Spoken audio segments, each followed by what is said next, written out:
Yo, yo, yo, welcome back to Creeps and Crimes Podcast. I'm Taylar. I'm Morgan. I'm Em. I'm Christine.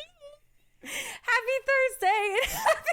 We did it. Take Happy one. episode 260. We are back. This is part 2 of the ATWWD CNC Extravaganza Parapod sponsored shenanigans. I wish it was sponsored in a way where they like sent us fun snacks, and by they I mean us. Eva. We should have. Yeah, why didn't we send ourselves No, sacks? because we wanted to have y'all's merch on, but we remembered last night and we were like, do you think we can overnight it? Oh, and then we were my like, God, please. Don't worry, I've got it And then- handled. Okay. Oh, I have great. yours, but I was so hot that I took it off, and now it's attached to my microphone, so I can't really. Okay, I'm wait, gonna let put me it tell you. Let me tell you my clothes story today. So I was like, okay, what can I wear? And I was like, I'm going to wear the Shorty's hot dog shirt. Yeah, good. And I'm like, good. where is it? Where is it? I find it in my husband's drawer. Stolen, confiscated from me. Stolen We're gonna valor. do right over TikTok. That is stolen valor. Everyone likes a Shorty's hot dog, I'm telling you. Wow. And so I put it on, and then I was like, oh no. a little too red. And then I put the white on. I was like, oh yeah. I actually just... But I did have good thoughts about it. Thank you. I just wore it actually earlier this week, so I was thinking of you in the moment. But yeah, no, love that. when we all first met, I mentioned that I used to visit... It's your town, Morgan? Yeah. I used to visit that area a lot when I was younger, and there was this hot dog place, and I was obsessed with it, and I had a shirt. And then I'm not the same size as I was in middle school, so Really? I asked Morgan if she could get me another shirt. So it's a prized possession of mine. So And I'll I just, surprise next I time just with had that. to butt in and get my own for whatever reason, but I also love I Taylor also did too. Yeah, I feel Oh, like I really? was I sent my mom on a hunt for those. I was like, get them. we We're did. all Beth matching. Ann was All four of out us there. have them? Yeah, I have We one. all Yeah. have the red one. That's so nice. So we I should be a know. Yeah. team. Okay. That's We weird. Yeah. should. I We sent should my- have worn them. I sent my mom on a hunt for them. We did. We would have Beth Ann. looked We so said good in Beth those Ann. giant men's boxy red shirts. Hot dog shirts, yeah. that your husband That are a stole little from rough under the arms. Yeah, I'm going to have to take a picture of him the next time he wears it because what the fuck is that? First off, stay out of my clothes. Second off, that's mine. Yeah, but You know what my husband steals from me the most? Like this is I don't even really wear his clothes because first off, they're just not big enough on me. I was like, gonna say you know Blaze how wears you- smaller clothes than I do. Like I'm he's a saying, size yeah. medium, and I'm like, I They prefer fit a me. looser fit. And so then I try to like wear a cute sweatshirt. I'm like, why does my head not even go through the hole? Like this is not it's Right? cozy. yeah, Aaron's a strong medium. Yeah. And I can't stand it. I always catch my husband, Logan, you guys know his name, I don't know why I keep calling him my husband, Logan, walking around and he sleeps in my like sweat shorts that I got from like sets. Love So it. like I have gray Aaron sweat wears them, shorts. too. They're his favorite Oh. sleeping pants now. He's stolen from me. I can't have them back and they're coming back into style. So I'm gonna need them. Yeah, it's pretty And soon. he's not going to be very happy about Yep. it because it's that time of year. Like, imagine some sweat shorts with some white, like, midi. For real. That's Yep. it. I just went That's to the one. Even I went to the Ladies and Tangents live show and it was sleepover themed and I was like, I have giant bulky white socks. I have sweat shorts. Yep. What could go wrong? Nothing. Nothing. Oh, we also heard about your school drop off in the Crease and Crime sweatshirt with biker shorts. Oh wait, dilemma that's right. from a I few was weeks wearing ago. this. That's so true. And I was like going through my sweatshirts and I was like, which is the least upsetting? Because one is like Troll Town. What is that place we went? Troll City. or Troll. It was Grumpy oh, Troll. fuck it, Grumpy Troll. And it has It this was- huge grumpy troll, and like Leona's in her first week, so I'm like, and all the moms, of course, show up with like this, like all this chic bullshit at like 8 a.m, and I'm like, I can't live up to this standard. can't. And so I gotta say, I feel like one mom and I locked eyes, and we were like, oh, you get it, but I don't know. I'm you not one and of your those. bikers and our big T-shirts. Yeah, like, it we're was- living our At lives. least you Super set the cute. precedent. That way later on in the year, like you could go in looking absolutely Oh my god, that's atrocious. so And true. they- I'm gonna wear your sweatshirt and then like some really If like you- slick jeans, and they're gonna be like, "What Yes. happened?" If you start like, a Grumpy there's Troll, Leona's mom. if you start a Grumpy Troll, there's only room to climb. You know. I know. So I Right, had Grandpa's exactly. Cheese Barn. I had Grumpy Troll. I had the Creeps and Crimes, and I thought, which is less offensive? Probably the Creeps and Crimes one. So I went with that. What is it? Is that the or iconic but chaotic? And that's Yes. true. And it's true. And Chaotic. it, It feels. You're like- it feels good to wear. It. Yes, perfect. The tarot cards, Witchy shit. the candles, Yeah. and the crystals. No, it really That's delicious. speaks to me. And then my daughter like wears, a shirt that Em and I bought her in Salem that says like Lilith's dream house instead of Barbie's dream house. And I'm like, Love. actually, she'll probably get expelled before I can even show up another 10 times. We'll see. I got to be a little We're more gonna see how careful. this one plays out. That's good. So one thing that we do whenever we start these episodes in our intros, you guys do the why do you drink, but we do what are you the CEO of, which is a very sarcastic way of talking about yourself. Like one, which we love talking about ourselves. We're pretty vain. What? And Not me. that's why we bought couldn't these be mics and me. record this shit. Morgan, what are you the CEO of? I am the CEO of being a bad dog mom. Oh no, what So happened? I have Ollie in his little like suit that he wears. Like it's like almost like a PJ set, but it's Oh. really for like post surgery, like after neutering, so they can't Okay. dig. He's got a lot of hot spots and itches right now, so he's just like scratching. So it like kind of puts a barrier up.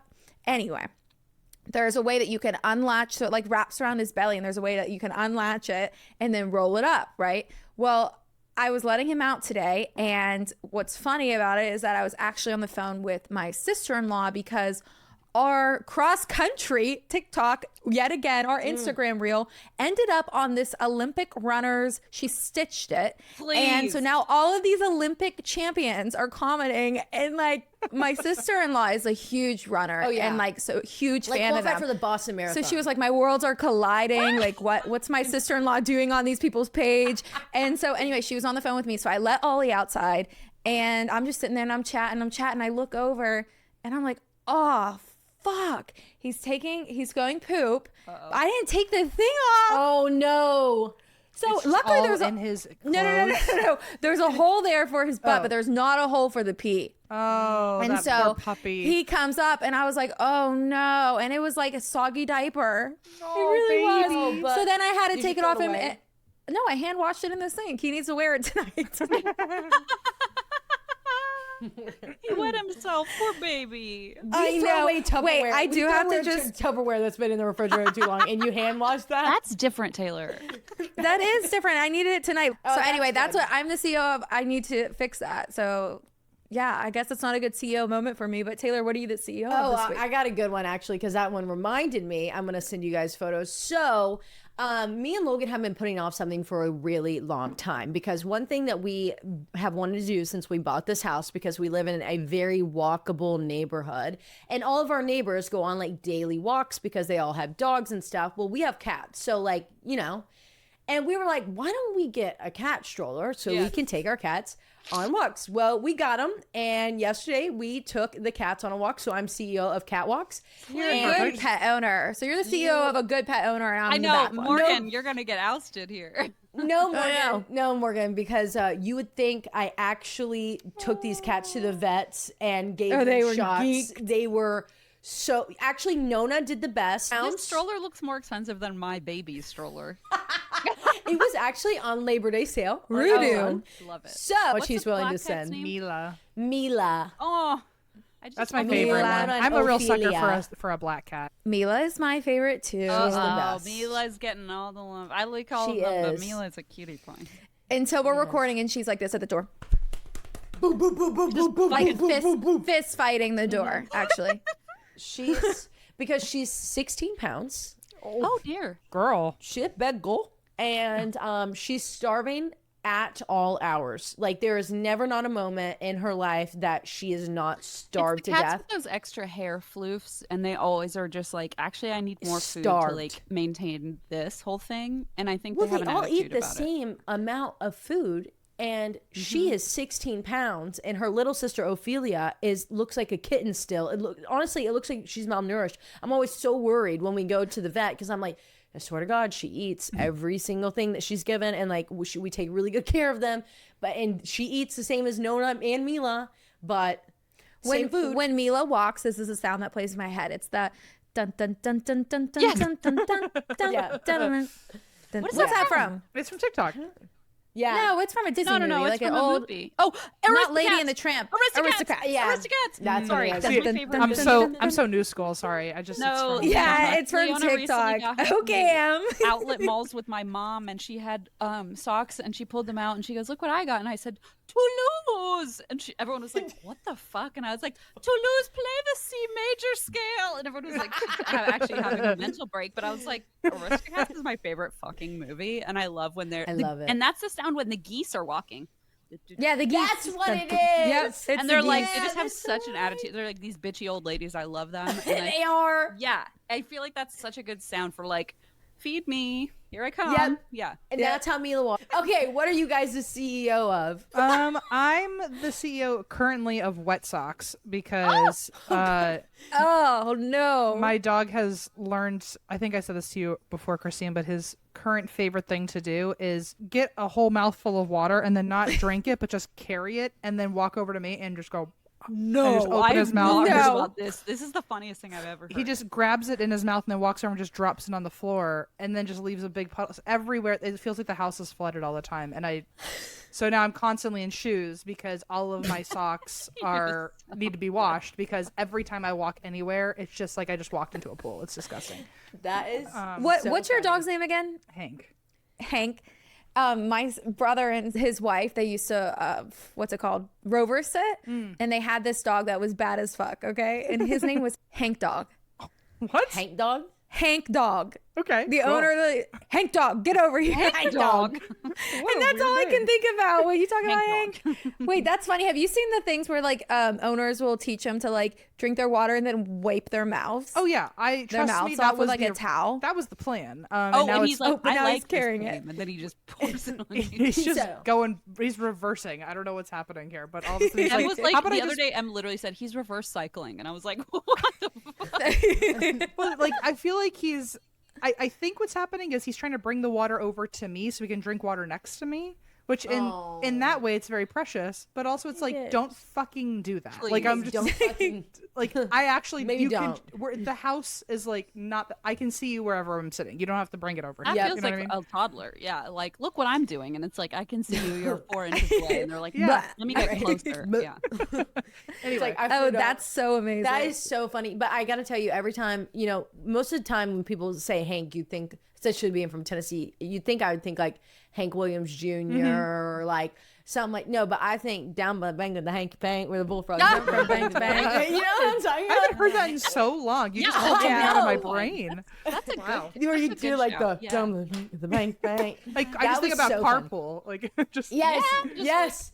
That's good. Oh, like, and then like going to play Foursquare after. Like, I don't know why those two like happened. See, I think we did that one in music class. Really? I think so. We did that outside. I don't remember doing that. I remember learning some weird shit. And, I remember and- every hand clap game I ever did was we were in like waiting in carpool. We were waiting just as a group and we had nothing Yeah. else to do. And we didn't have What's the phones one that back you do? then. So we would just clap hands. Dun, dun, dun, dun.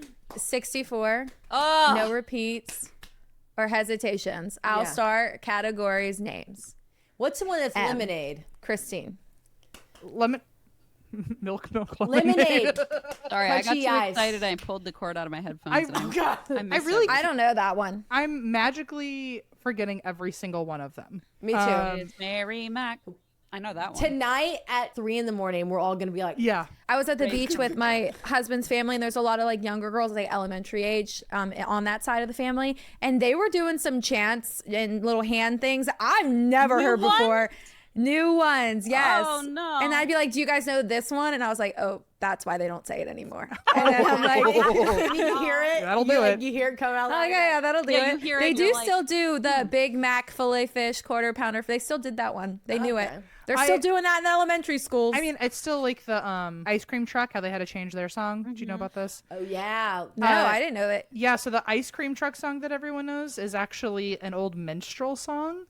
And so they've had to change it, obviously, but they actually let rappers and like they had rappers in the Black community like rewrite the song so that way they could reclaim it was the ice someone cream truck from- song.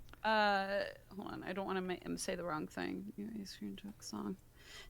It was like did Good Humor sponsor it or something? It was the Good Humor song, which was their like original jingle, and then it was the Wu-Tang, the guy from the Wu-Tang clan.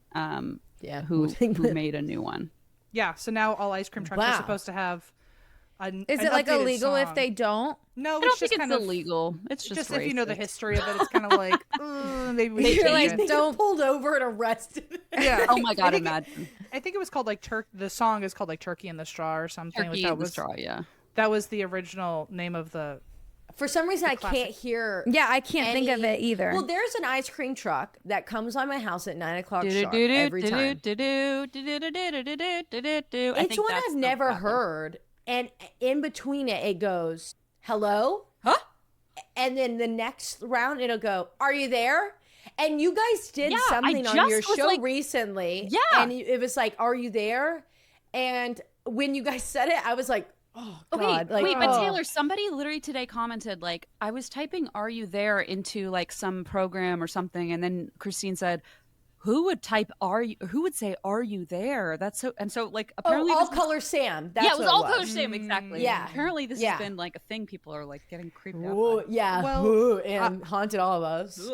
There's an ice cream truck that passes by me all the time that I don't know if it's because they were trying not to use the original song or if like they just are using whatever they have available to them, but it's literally an old school bell. Like so like it's not even a song or anything. It'll just like ring the bell and it sounds like class dismissed. It's like Oh God! and it's straight up from a school. I think they just like salvaged it from a school.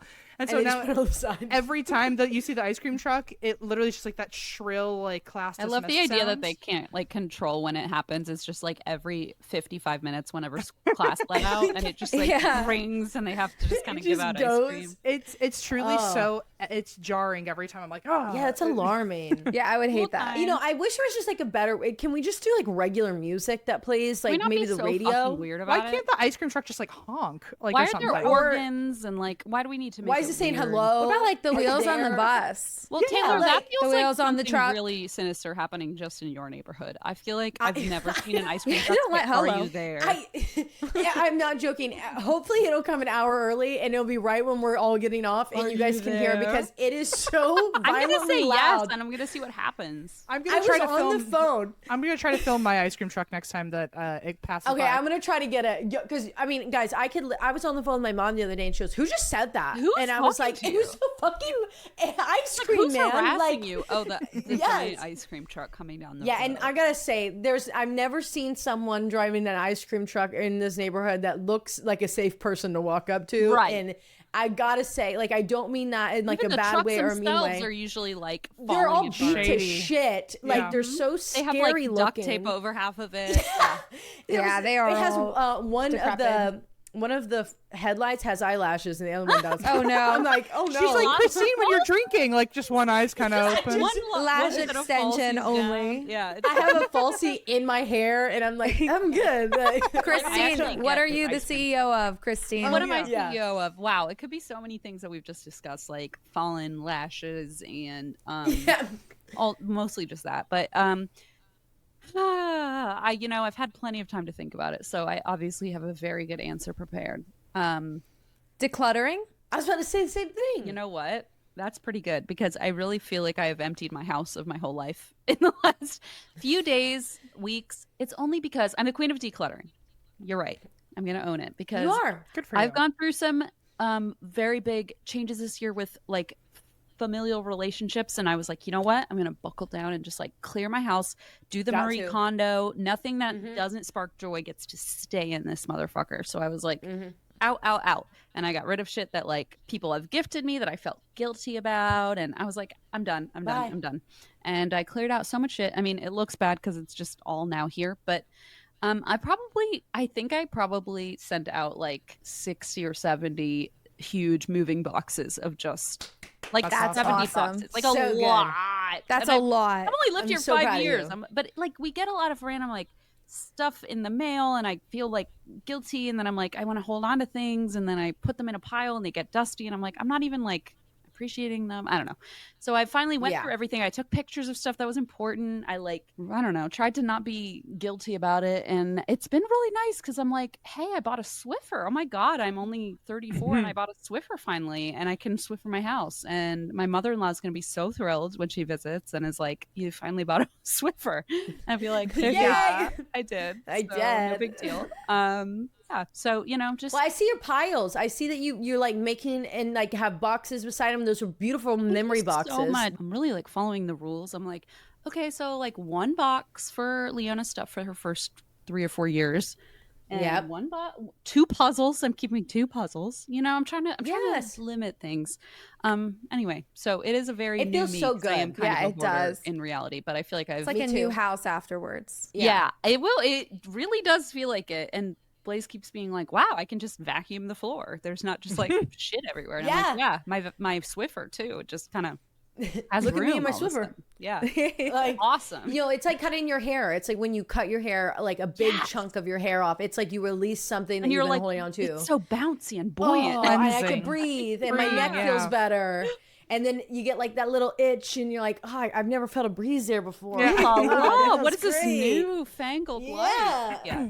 I love it. Me and Morgan are about to, when we completely declutter, we're completely like decluttering. Me and Logan are going to declutter the whole house after that hell because yeah. like It's such a we're good going to feeling. demo, declutter, and it's got to happen. I have no choice anymore because this house is way too damn tiny Yeah. for me to be having Hoarding. piles in every fucking room. No, I like think that's Taylor, what happened. you do is I not got need to that the point napkin. where I was like, if I want to make this look and feel like my house, I have to get rid of all the shit that's just taking up space and like in the way. Like I'm like, they're just in shelves that I don't really want. Like get it all out, then I can start fresh. Yeah, and my realization the other day was like, you know how when you go to like an Airbnb or like like you rent a condo for vacation for like a week or like a hotel, and you like keep it really tidy because it feels so Oh, good. yeah. Like you're like, oh my God, this is so nice. We and it's don't so do that. clean and all the time. Well, okay, what I'm talking about specifically is like when you go like a pretty one, not when me and you are traveling. When me and you are traveling, and it's the worst. But like what I mean is like, you know how it feels so light, and it's like that's how my house should feel. I know. like, I want to not feel how, like At peace. Fucking peace. yeah. I should feel at peace in Yeah. my home, like the one that I pay a mortgage on, actually. So the let one that I'm me supposed do to that. be. Yeah, exactly. Yes, exactly. Well, guys, those are such good CEO stories. Me and Morgan are maybe being bad animal parents. No, you're being a good one. I'm Well, stressing you mine the both fuck are out. being good animal. You're all being good animal parents. Yeah, You sometimes Em puppies is- just have accidents. That's all. Water dumped, getting waterboarded. Toes That's not are an being accident. waterboarded.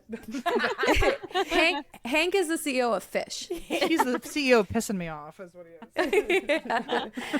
And then you're the CEO of chopping your hair off and breathing, feeling like you I release mean, demons. listen, my pets were probably all like, "Can't you be the CEO of taking care of us?" No, I'm gonna be.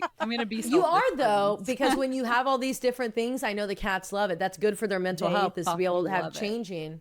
So, that's what I say every time I leave a mess somewhere and then Thank you eventually clean for it the- up. Just go, you're Like, welcome. oh, this is therapy for the cats. You're so fucking welcome. I just stimulated your brain. Thank Yeah. you. They Goodbye. needed Be it. grateful that I'm this way. You're welcome. Okay, are you guys ready to get to the cases? Show. Yes. All right, Morgan, hit them with it. If you're driving, throw that shit on cruise control. If you got a glass, pour that shit up. And let's get creepy.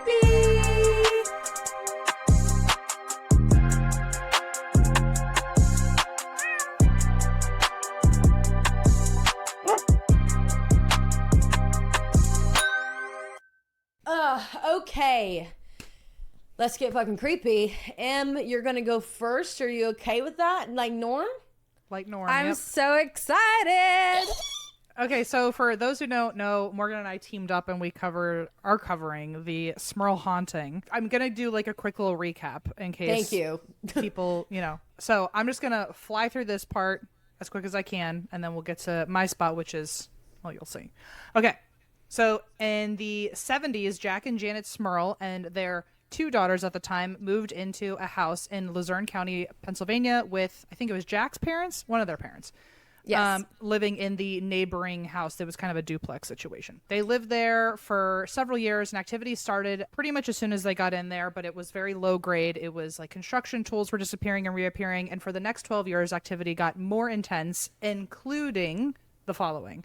Sounds of banging on the walls, wings fluttering at night, water running, their names being called in the basement, footsteps, pig grunts in the walls, their own voices arguing with each other, unplugged radios playing music, and the dog howling when he was actually sleeping next to them, as well as finding thick claw marks in their new appliances, mysterious stains that kept resurfacing, mattresses shaking, toilets flushing, a TV bursting into flames, black masses following them through the halls, doppelgangers of their dog appearing on different floors, drawers opening and closing, temperature drops, and a rotten sour smell. Just that. No big deal. Just Nothing that. crazy. So nothing like really weird happened. Just So it was pretty calm those 12 years. Super peaceful. Doubles of your dog everywhere. Yeah. Especially Thank when you for doing that, because I was like, really? That happened? I know. I I know. was like, wait. I mean, listen, Emma's covered this on the podcast. I'm still surprised, but like the doppelganger of the dog is, and the doppelganger of family members arguing is so trippy too. Like, Yeah, And the the TV mimicking burst into voices. flames too. That one, I remember that one. On top of Morning all Poop. that, the family was bitten, beaten, slapped, scratched, dragged, levitated, tossed into walls, yanked out of bed, sexually assaulted, and a chandelier fell on near the kid, almost killing one of their daughters. So Wowza. woof. That's what you missed on Glee. And Previously on. so now the year is 1986. They've been living in this house for 12 whole years. None of that was too much, apparently. I honestly assume they probably just couldn't afford to move somewhere else. But they are desperate for help because this is just obviously over the top. Janet sought out the help of a married couple, a religious demonologist named Ed Warren and his wife, who was a clairvoyant named Lorraine Warren. And at this point in time, Ed and Lorraine Warren are very famous for their services in helping people living with paranormal activity. At this point, and actually throughout the rest of time, they're best known for their help with the Amityville haunting. And throughout their lives, they end up working on thousands of cases to some degree. They founded the New England Society for Psychic Research. They have several books out. They've spoken at over 700 colleges. And Wow. at this point in time, they were on a media circuit. And Janet saw that they were going to be coming to a nearby college to do a lecture. Well, and don't forget they sold their house to Matt Rife. And that's what's going on currently. New developments. So at this point in the story, the Smurls have already been asking the church for help. And all they did was they had a priest come over to do a blessing and nothing really happened. They had a few priests come over to do blessings and nothing happened. And things were still bad, but the church refused to go any further with helping with an actual official exorcism. They said that, oh, that's an old school thing. They don't teach it anymore. It would be a whole thing to call the bishop. But we don't want to. Yeah, that's so hard to believe too, though, with them being they're Catholic, right? Yeah, they're Catholic. and also like to have several priests come by already and try. It's like, okay, maybe you're just like not equipped for it and you don't want to admit it because you're like, oh, we're And- not interested. It's like, well, you've sent like 6 priests already, and now you don't Right. want to Yeah. get involved. So each of the priests, they claim that while they were there, they didn't see any activity. And that kind of also muddies up the story because people are like, well, do we believe the priest that nothing was going on? AKA, No. is this a hoax? We Or don't were believe Yeah. the priest. Or were the Fun priests fact. experiencing things and just saying they didn't see anything so it wouldn't go further? you Or know? was it hiding it from the priest so that they were like, 'Cause- nothing's happening? Is it true? Christine, are you Catholic? Unfortunately, recovering, yes. In a past life. Isn't it true that like when I feel like in past stories that we've covered, whenever the Catholic Church does decide to do an exorcism, it has to go like down the chain of command, like all the way Yes. back to the Vatican. Like they have to get it Yeah. approved. Yes, So it's like a big ordeal. It's a big ordeal, and they have to do like a lot of like red tape. Yeah, But I guess also at that point in time, who are they exorcising besides the house? Because there was no signs of possession, right? Are you talking to me? Yeah. Yeah. Oh, sorry. Sorry. No, that's ask the okay. question You talking to me? I said talking to me. You talking to me? That's okay. I said, I was like, because what would they be exercising besides the house? Because really at that point in time, there's no signs of possession. It was just like torment. It was Right? just like demonic energy in general. And they were, I think, trying to just cast it away. So they Yeah. were just doing blessings, right? They weren't Yeah. doing like full blown exorcisms, but they were like, nah, we're not gonna do But it. also, I mean, something was like attacking them. So you would think Right. like, Yeah. you don't have to be possessed Maybe they're for more- it to be taken seriously. Maybe it's like Morgan said, like maybe they're more into like, not to be weird, but like into like the exorcisms on people, because I feel like they did do that for hundreds of years, like on. Yeah. And they're not Annalise, going to, the only whatever. one they'd exercise there would be the dog, I guess. And right? what year Yeah. is this? Again, Yeah. Is it the years- 80s? Yeah, what year It's- is it? Now it's We're in the 86. 86. I mean, okay. they loved exercising. They people. loved that shit. So I think that Christine has a point that they were probably Yeah. like, that's the house. We ain't doing it. Sorry. Satanic Yeah. Panic. We have a lot of other like goat possessed Yeah. teenagers. True. to deal with. Yeah. Well, so since the Smurls were not getting help from the church, which they have stated that they were devout Catholics that were going regularly to church. A lot of their friend group were people in the church. And so they were like, the church is, it feels like they're turning against us because we're literally asking them for the one thing Yeah. we really need God's help in. And they're just like, well, we can't do it. So luckily for them, though, their church friends knew what was going on. And they rallied together to come over and do group prayers at the house. And they're like, if the church itself isn't going to do anything, I guess we'll all come over and try to help. Grassroots exorcism. And Yeah. guess what? That is, according to the Bible, the church. Right. very yeah, good point. exactly. The, That's is true. the people. So, They're actually also the ones to tell the Smurls about the Warrens. So apparently this was back in the day when everyone had TV guides. And one of them had a TV guide, and the Smurls were over at her house, and she was like, oh, I see that there's this program, these paranormal researchers are going to be on TV. You should watch it because of what's going on at your house. And Janet Smurl watched the program. That's how she found out that this was like a PR junket they were doing to like promote that they were doing college lectures in the area. So she heard about it through that, ended up going to a lecture, introducing herself and asking for help. And the Warrens said yes, and that's how this investigation starts. But before I move on, I planned on this episode pretty much me doing a deep dive on the Warrens and their many controversies. However, this story just kept getting bigger and bigger, and I was just like, I'm not going to have time to cover that. So if you would like a rundown of the problematic elements of the Warrens, you can tune into And That's Why We Drink. Haven't we already done that? We've done a two-parter. So that's Yes. episode 239, and in case anyone cares, it's minute mark 16 to 50, and then episode 240 is part 2, and that minute mark is 13 to an hour and 40. Yeah, because I feel like we went so in depth on that. Like you don't need to. It's repeat yeah. it here. it's too much. So Yeah. y'all did a Well, great job. the Warrens also though they were really big yes mans. Yeah, Yeah. They were like, yeah, we'll help you. yeah, we're on our way. Where do you live? Like, Give Do us I the have a book address. deal? Drop a pin. yes. Can I write a book about it, please? Can I part bring a of me is, random like, man? part of me is wants to be like, at least someone fucking cares. But then it's like, but do Right. you care because of the media it'll get you? Like, it's like, Right. I don't know what to believe anymore. It's like finally somebody besides a priest like wants to help, and Yeah. maybe they want a book deal, maybe they want to help. Who knows? Maybe they want to make things worse so the house is crazier and then their So stories they even can get like juicier. a Conjuring style. Yeah, exactly. Maybe. Right. Well, so anyway, just know that going forward, but we're not going to be talking about it today. So, but no, they got some weird fucking shit going on always. sure do. They sure do. Okay, so she asks them to help her family, and within a week, the Warrens are at their house.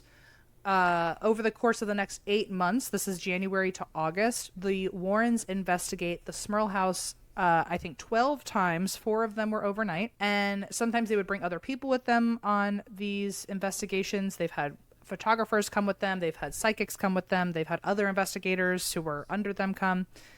And on their first night there, the Warrens sit down and interview the Smurls and ask what's going on. They then interview the Smurls about like their own religious beliefs, the relationship between them and their kids, and the dynamics at home. If they've ever messed with anything supernatural. Apparently, they literally asked, "Have you ever messed with a Ouija board?" And the Smurls said that the family, that we're all good. Nothing's going on here. We're just Catholics. We've never messed with spooky stuff. And couldn't say the same for any of us here. I would be No. like, we're fucked. We're all good chopped. Catholics. Have you We're guys? chopped. We're chopped. Hey, we're chopped. Have you guys seen those things when it's like, does anyone ever think like those that listen to true crime podcasts or like watch a lot of true crime documentaries that like later in our years, if we were ever to be diagnosed with Alzheimer's, that we're going to be admitting to like unsolved murders? Shit.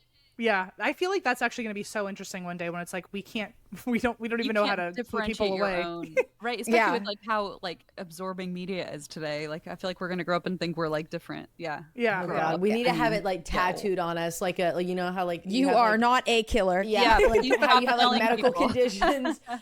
You are not a killer. You were just a podcast host. You okay? don't know Like- who the Zodiac is. Stop it. yeah, stop. In this way, thank God everything is like covered in surveillance cameras these days, Right. because at least they'll be able to look Truly. back and I can prove I was not actually in I was just, like, Ireland yesterday. pushing- You know. Yes, Was it like- Ireland pushing my little walker down my Yes. down my hallway? I was not murdering anyone. I promise. exactly. So the Warrens do this interview. It seems like the family is in good standing, I suppose, and is unlikely to have asked for some sort of affliction by a demon. But the Warrens do a walkthrough, and during this, Lorraine, the clairvoyant of the two, was able to pick up on 4 different spirits in the house. She picked up on an older woman who once lived there, a middle-aged man who apparently died in the home, a younger girl who was potentially violent, of course, and then a demon who was controlling the other spirits to hurt the family. Whoa. The All of a sudden, that little ringleader. girl doesn't sound that bad. Yeah, seriously. All of a sudden, bring her forward. In fact, Being coerced. everyone else can stay back. We'll take her. Thank you. Listen, I have a So- 3-year-old. I can take a violent little girl. Okay, guys? Probably Yes. violent. Yeah, we don't know yet. Probably, So- yeah. Red Rover. Thank you. So Ed tries to this is like I'm sorry, this is my own personal biases, but I really couldn't get through some of the sources I was looking at because I was just like rolling my eyes. It was just like it was heavily Catholic, and he was talking about being like a soldier for Jesus. I was like, okay, next. So Armor. And we believe everything, so that's saying something. I just Wow. couldn't relate, so it was No. not vibing with me. But Right. the Spark Notes version is that he tries to provoke the spirits, which I feel like is like rule number 1 that you shouldn't do. But okay, he's Right. doing it. Not if you're a soldier for Christ. Yeah, that's true. and then he you're was like- just a soldier. Right. They're literally, he calls them his weapons for God, Yep. which are a Bible, a holy water, and a crucifix. Cool. His you mean thing 1 and thing weapons. 2? The gun show, Dun, baby. dun.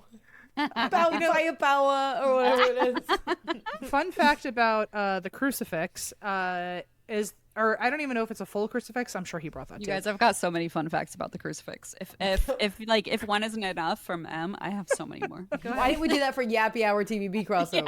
Yeah. I was gonna say that the Warrens have a Vatican authenticated, they say, piece of the original cross, and that's one of the things that they have. I've seen it in documentaries where I've learned about the Warrens. They swear it's from the original cross, and basically they bring that with them on every investigation to keep themselves safe. So of course they had that with them, and I feel like that's just got like bad juju. Yeah, agreed. it's also like such an old piece of wood. Like that's Where's the so rest fragile. of the cross at the Vatican? Oh, It's I a promise great you. question. No, I know. Oh, As take a it resident away. Catholic, a on. lot of people over the centuries have claimed to have pieces of the cross. And so there are lots of museums and places all over the world and collectors and wealthy, eccentric folks and all sorts of people who claim they have pieces of the cross. So I don't know that there's even a way to say like where it all is, but apparently it's just in splinters. I would love to put all those people with a splinter each in one room and then like carbon date each piece, and it's like they're not do even like the same a wood, jigsaw you know? puzzle, just like Right, is I'm it about to even- get on eBay right now and post a piece of wood. And be like, you you part probably of the could pull it off. cross. Yeah, you would. 100 could. grand. Yeah, someone We might do literally it. have something that might work for Sure, it. we could put that on. You could I get your- actually, this is a fun fact, maybe not a fun fact because who knows that this is real, but when I was in Italy 2 years ago, we were in Florence and we found this like family owned jewelry shop.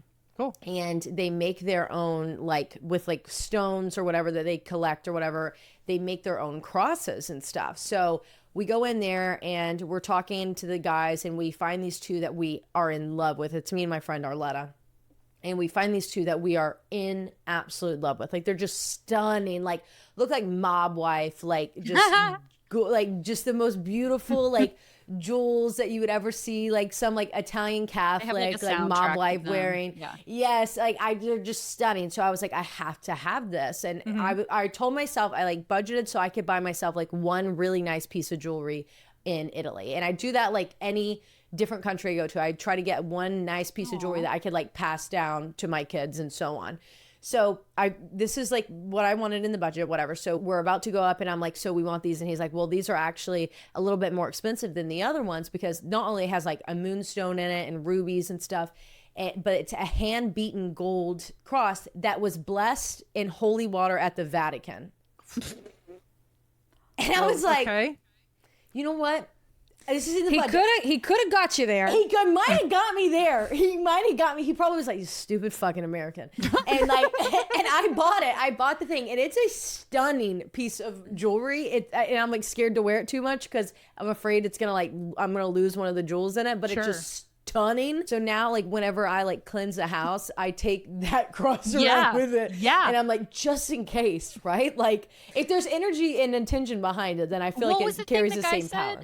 That he has the weapons of God or whatever. The armor of God. That's what you got, boo. Jesus You've got is your own, soldier. like, fucking I put it on. armor. It turns into Iron Man. Yeah. And it like. If And that anything's is gonna it. repel a demon, I guess it's a ruby encrusted Vatican blessed cross from Italy. Jesus. With a Oh, yeah. moonstone True. in the center of it.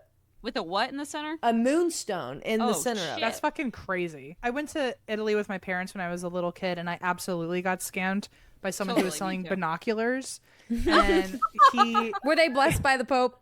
no, but he told me They that had Russian dueling spies used them. He told me Russian spies used them. Oh Shut up. shit. And That's I why went- Italians are so good at scamming us. I mean, Yeah. they saw a 9-year-old with some money in their pocket and went, "This is going to be an easy one," and it was. 'Cause as soon as they said Russian spy, I went, "Oh, I need those binoculars." And I'll tell you, to this day, best fucking binoculars in the whole world. I'm not. Yeah, Yes, it was see, worth and it. honestly, maybe they it was are, totally who worth it. knows? It really I've never had crisper vision than when I'm Okay, using but these like if binoculars. my dead like great uncle died and said like here's some jewelry, I'd be like, oh, thank you. But like if they said here is a special set of binoculars that I bought in Italy that were used by Russian spies or whatever, I'd be like, oh fuck yeah, this is my inheritance, bitch. This Hell is yeah. it. I'm telling Yeah. you, I don't regret that purchase at all. It's a good buy, I think. That's what me and Morgan have said, like our goal has been, because neither of us really have any like family heirlooms that have been Yeah. passed down At all. because like I literally, there's only one single thing that comes from both of my parents, like, but it's only one generation above. Like nobody else even had enough money to have Right. an heirloom to pass on. So we've like made it our goal that like there's like when we're buying things, we're thinking like, okay, this can be the heirloom that they can be like, well, my great grandmother Taylor this and blessed and by her the best Vatican. friend, Morgan. That's how I feel about my Pokemon cards. I'm like, my grandkids are gonna love this. And you have to have something to pass on. Who else is gonna remember? Meanwhile, you? You I'm know the what I queen mean? of decluttering, and I'm like trash everywhere. I know. trash. We need to stop having this conversation. You're not in the space for it right Getting now. This- triggered. I want to dig through the trash and get everything back. Wait, let me get my heirlooms. When I went to go see my grandma, I just got my family heirloom, which I'm like so excited about. It's the oldest thing that exists in our family line. But it's so fragile. It's like, it was so terrifying. It's a vase, but it's a really thin vase.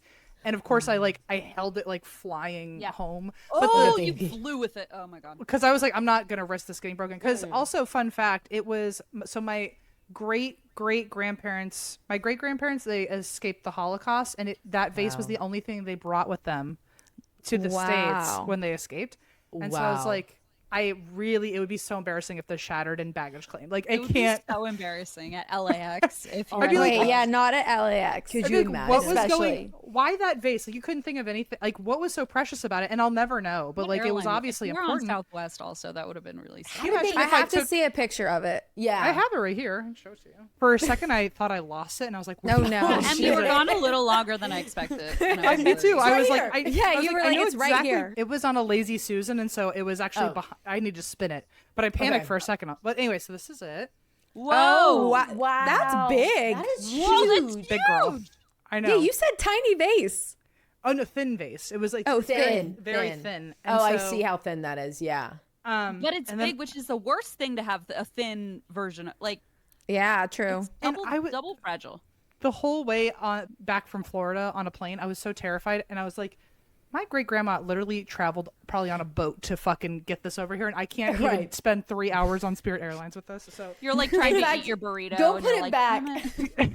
Go put it back where you put it. I don't want it to be us that gets it broken now. By the way, me it's neither. right here. It's fine. Okay. Okay. Anyway, that's but other than that, literally the closest thing to an heirloom I had was my Pokemon cards. Like I can't think of anything else. I feel like this generation doesn't have heirlooms like they used to. I'm the you know? younger, and so all my older cousins got everything, and I'm like, all right, fine. Yeah, me too. I have such a big family that I'll never get anything. Okay, I sent you the picture of the Vatican cross in the group. It's on my chest. Honestly, it's the only one I have. Oh yeah, it looks Italian. It looks. Yeah, it does. It's That's beautiful, so cool. isn't Babe, it? it looks like that was bored to be around your neck. Oh my Yeah, God. it does. Like, It literally made like for me. falls at the right part of your Yeah. leg. Oh my God. I know it's just the like most those perfect binoculars. visibility. That's Just like it worth is. binoculars. You It just, was you still just worth it.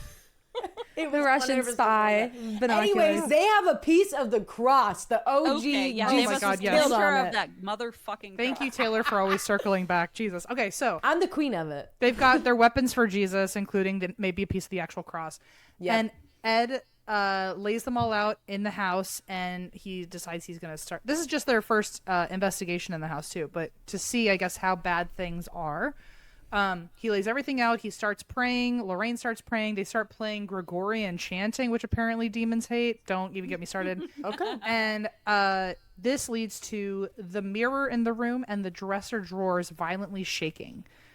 Then they watch the sliding closet doors. They're in a bedroom. The sliding closet door starts sliding back and forth nonstop, and an unplugged TV turns itself on.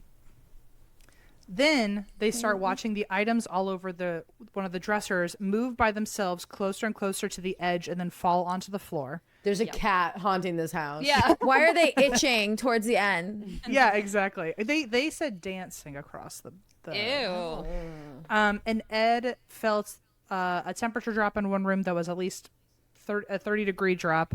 They saw the mirror pulling itself off the wall, and they watched a dark mass appear in front of him. Oh. Later that night, they also saw on one of the bathroom mirrors the words "Get out" etched into the glass. Like feel like etched, not written. So most sources said etched. One said written with lipstick, which I think is hysterical. I think that was like a blog and someone was filling in the blanks, but That's it like was yeah, funny. red rum throat. Yeah. I feel like Yeah, as I was about to say, that's the thing I They just went saw a on little your too urban Instagram. legend for us Yeah, right there. exactly. So anyway, in some capacity, the mirrors say "Get out."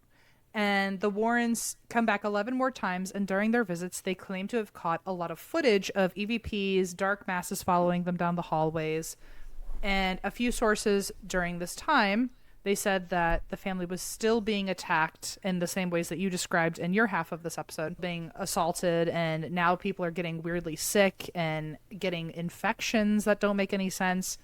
They start seeing shadow figures to their house. They're still smelling that rotten, sour smell. They're still hearing pig snorts in the walls. And eventually, Ed is choked by the entity himself, and he begins developing flu-like symptoms only when he's in the house. Whoa. I wonder if that's what has to do with the mother-in-law's. Would she have a stroke or She had a heart attack? Heart attack. I wonder if that was like brought on if everyone's getting sick now. Like I wonder if that was Like what her heart attack was aggravating. from. Yeah. Oh, that's a good point. There's a similar theory that you're kind of onto. But that's interesting. The Smurls reportedly reached out to the Catholic Church again multiple times and didn't get anything.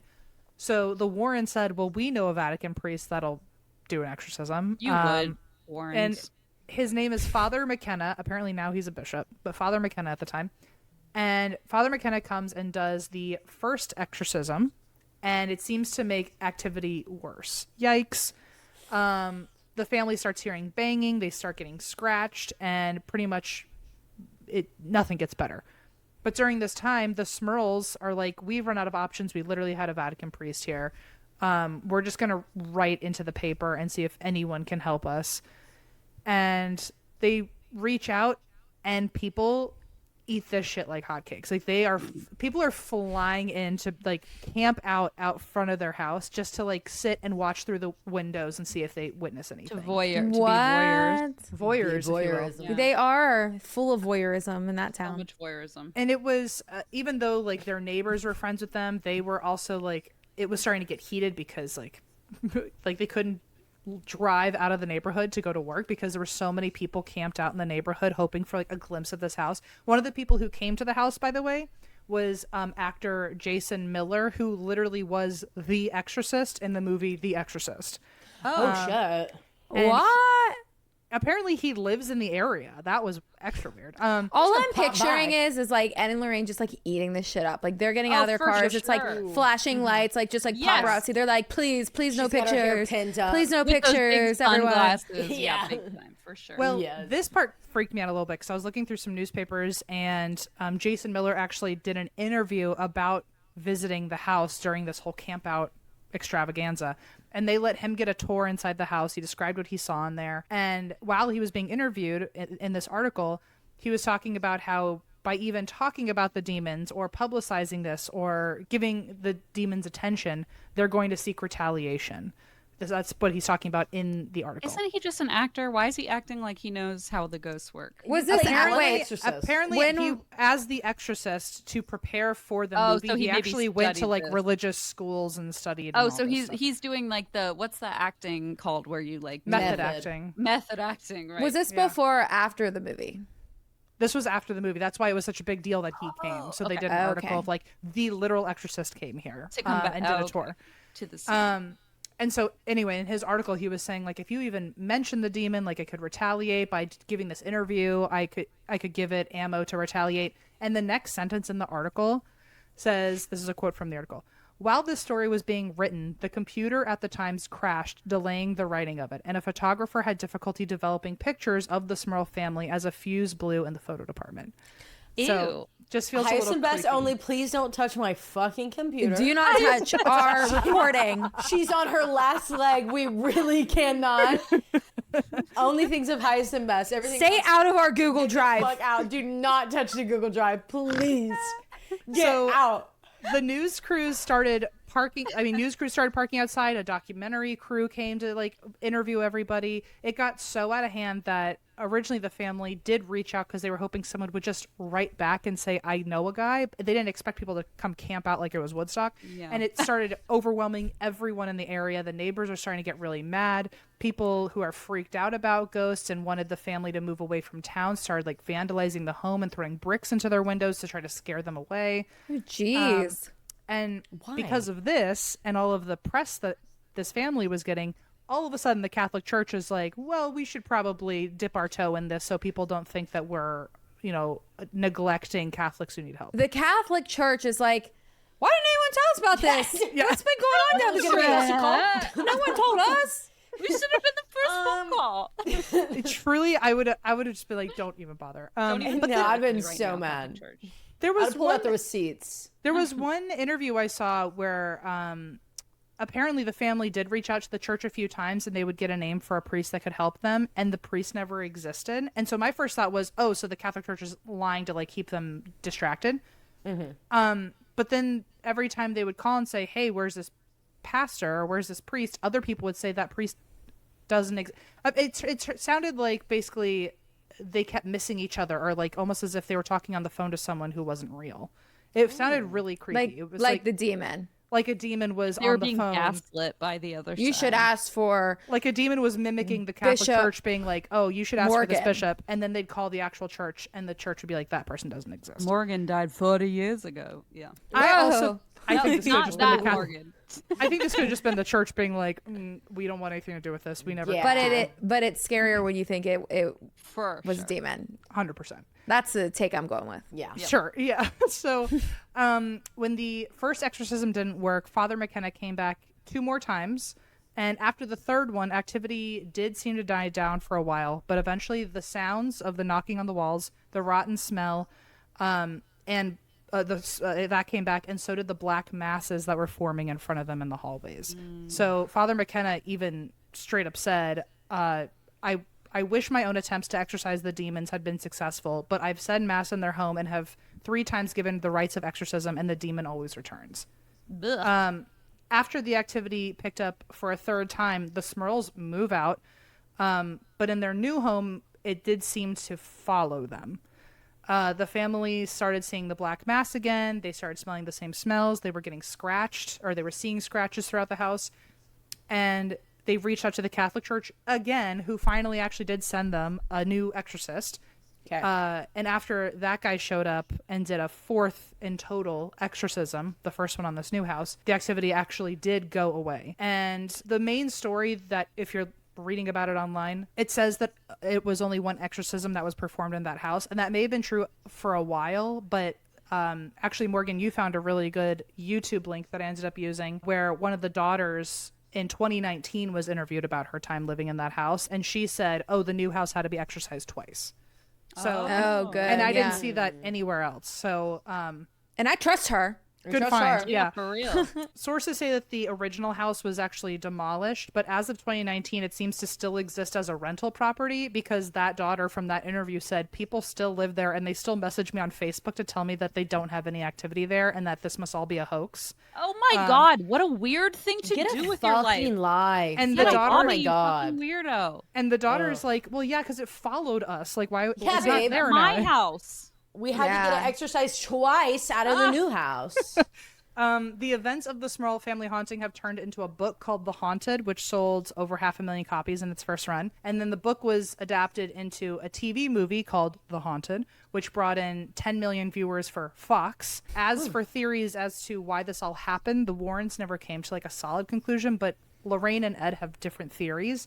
Lorraine's best guess is that the spirit was dormant, that the house was already haunted, and it just took people who were kind of psychically connected, paired with the fact that there were 2 teenage daughters in the house, which Right. they always say the hormones stir up these demons, they feed off that energy. So that's what she thinks happened. And Ed's then best- especially also, sorry to interrupt you, No, no. us also twins. Yeah. Then she gave birth to twins in the house, and I feel right. like twins have this like psychic energy like no other. hold that Yeah. thought. 100. So Ed's best guess, which like, okay. He's like, I'm a soldier, and we're like, okay, you I'm a warrior. spit it out. He's like, I was in a spiritual war. I've been in that war. house. Yes. He said he Active was in a spiritual duty. war. And he called the family, he said the family, they were just the chosen ones, where he started this interview where he was like, well, if you're a really good Catholic and you're really religious, then the ghosts won't bother you. And then the interviewer was like, well, they were devout Catholics. Why did they get bothered by the ghosts? And then he literally says, oh, because they were Catholic. What? What? Wait, hold on. Back it said- up. Okay, his mental gymnastics there is that they were such good Catholics that God, this is a quote, God wanted to show his power over evil, I guess by using them to show like this is what good Catholics can overcome. Can You know what I anybody mean? understand like why I'm so mentally ill now? This is the logic that was like used. It was like, hey, that does make sense, and it's like, but God was tricking you, and it's like, And that's why. Oh my god, why though? Like, It was no, just a why? I'm trick. 4. I Why I like is thought I we wish- were done with the mind games. I saw that clip, that interview where he was like, if you're a great Catholic, then you won't be harmed. Oh, but they were harmed because they're a great Catholic. I looked over at my dog as if he would side eye with me because there was nobody else in the house. But I just wanted to go like, did you fucking hear that? That's crazy. And he goes, and water flows out. wet socks? Right, But right on my fucking laptop. Thank you. Turn that shit off. So skeptics, however, they highly doubt that this house was ever haunted. I'm just gonna put it out there right now. I think this house was haunted. I just don't I do think too. that it's whatever the Warrens were saying. I take with an incredible grain of salt. You're I right. definitely think this family. Watching the interviews of this family, they were obviously fucking rattled by well, something. and it felt like they were trying to find help for so long, and then the Warrens showed up and like Mm-hmm. just kind of turned it into this huge blockbuster moment. And Right. a great point that a lot of people make, which I unfortunately is still a valid argument today, is that in the 70s and 80s, why would a married straight man with kids publicly admit that he was being sexually assaulted at a time when Great point. like why- Period. Exactly. So unfortunately, we live in a world where he would Where still that's be really judged good for that. evidence. So Yeah. Yeah. Yeah. Yeah. So That anyway, sucks. a lot of skeptics say the house was never haunted, point blank, period. And this was just a case of mass hysteria. One of the reasons that they're suspicious is because many people thought the Warrens were maybe using the family for PR, and the family was in turn using the Warrens for monetary gain because they knew if this became a big thing, they could make money. For example, the book The Haunted that came out about their story was written by the Warrens and the Smurls. So it doesn't help that it sounds like they both profited off this book, but the entire family swears that they did not make money off this book. I believe that. As somebody who wrote a book, it's really hard to make money off a book. You don't really make money. I mean, maybe in the 80s. I also believe like back then too, like royalties, like they didn't exist. Like you know what I mean? Like you're not gonna, unless you're like Stephen King status or something. Yeah. They are also credited on the movie adaptations. People are like, oh, well, maybe you made money on the movie, but they also swear they never made any royalties off the movie.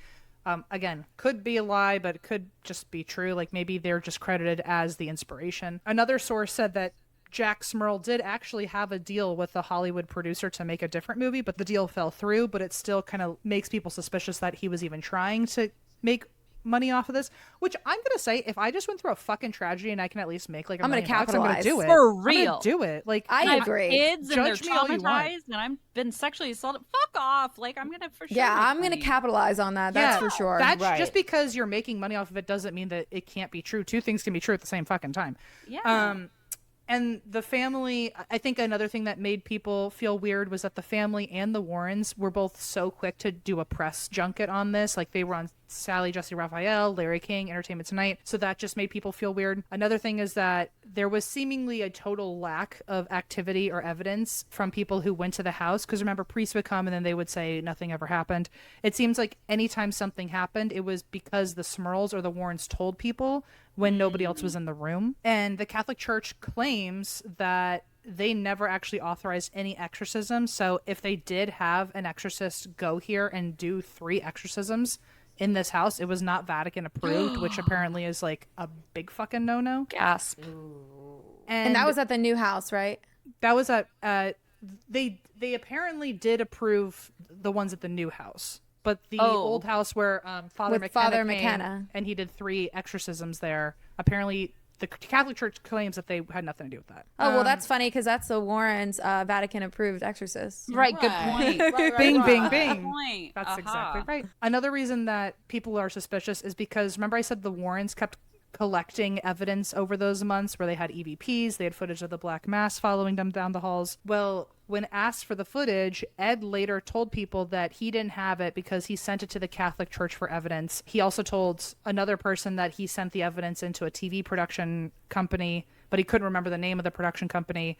And basically when people reached out to the Catholic Church to say, did they ever send you anything? The Catholic Church said no, which I would argue that the church would cover that up. Sure. Like both sides could be covering it up. Yeah. Both sides are weird. Yeah. Last thing that people were suspicious about was that the Warrens, by the end of this, were declining anyone to ever stay in the house to investigate themselves. It was like they didn't want anyone to see that nothing was going on. That?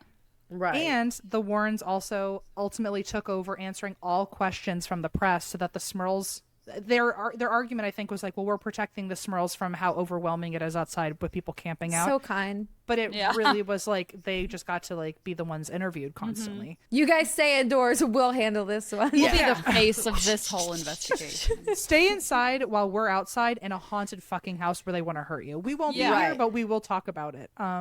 Right. So one leading skeptic was this guy named Paul Kurtz. Every single source talks about Paul Kurtz. Paul Kurtz. Oh my God, Paul. He ran the Committee for the Scientific Investigation of the Claims of the Paranormal. Pick a nickname. Pick Paul, one, babe. Paul immediately didn't believe that the Warrens had good intentions of being there because they were not reputable scientific researchers. They were not respected in the paranormal community to some people because, again, they weren't reputable. Paul asked the family, like, hey, I'm a legit scientist with my own researchers. We want to take this super seriously and do it by the book. Can we come investigate? We'll even pay for you to be in a hotel while we're there. We will do free psychological evaluations to clear any mental health. And they were told no. The Smurls were like, well, the Warrens have been with us from the beginning, and we think this should be their case. And also, you probably just want media attention. It's like, babe, they're outside right now answering interview questions to a camera. Like, Right. like, why is Paul the one who would want? Anyway, but this guy was really about this case and really wanted to investigate the right way, and he did a lot of digging to see what he could come up with. He is also someone who thinks that maybe mass hysteria was involved, that maybe they were stress-induced delusions because a lot of people were having health issues at the time. So Mary, the mom and mother-in-law, had a heart attack. He found out later that Jack had actually had brain surgery a few years before, and so he thought maybe there was an impaired judgment and he was having hallucinations. Fucking HIPAA, hello. I know, Like, right? Yeah. There was also mine shafts nearby, which would maybe explain the rattling walls and furniture. There could have been a cracked sewer pipe, which led to the rotting smell. But he was willing to come up with a bunch of explanations for things, and nobody wanted to hear him. So now every source likes to mention him. My favorite person who came out to disprove the hauntings, Christine, this is meant for you, is the amazing Kreskin. Hey! Which, do you know who I don't know who that is. Okay. The amazing Kreskin is a mentalist who put out a board game that Christine and I are a big fan of. But in the, Kreskin's like, ESP. What year? Like in like the 50s or something. Yeah, 50s or 60s. And I bought this game. It's like this vintage, like, test your psychic ability board game. It's so good. How And fun. Christine swears that I'm psychic. No, I I'm don't- psychic. We've done it a million times. And do you have any idea? Like, I wouldn't say that because I want to be psychic so bad. And we were playing it, and I was like, well, motherfucker, M is so You were fucking fucking psychic. I psychic. can't even play the game. Yeah, I was so pissed off. But yeah. I want to play nailed it. so bad. No, we're going to. And I we'll have do the that. board. Bring it I to a have- sleepover. I'll bring to it. your Yeah. treat. Yep. So the amazing Kreskin, he even came out and did demonstrations on camera for people to show how events may appear paranormal, but they're actually hoaxes performed on an It's like a audience. Penn So and basically, Teller type, like, oh, there's he no... basically did. Yeah. Yeah. He did his tricks in front of everyone to be like, whatever hauntings they're claiming, I could probably correct that. It was very Houdini of him. Yeah. And today, Janet and their daughters still live in the area, although every single source I saw online said, oh, well, they don't have any more paranormal activity. Maybe like of that nature. But in that interview with one of the daughters, who was one of the twins and says that being a twin was probably also meant something, they said like, oh, have you ever had any new hauntings ever since? And Karen was like, we literally have nothing but fucking spooky encounters all the time. We all now have our own kids, and all of them have weird moments where they see things. We all hear things. We've had banging on the walls. She said that It's got to be attached to their family, right? Somehow, Yeah. if it moved to the new house and now it's still happening to their kids and their kids' kids.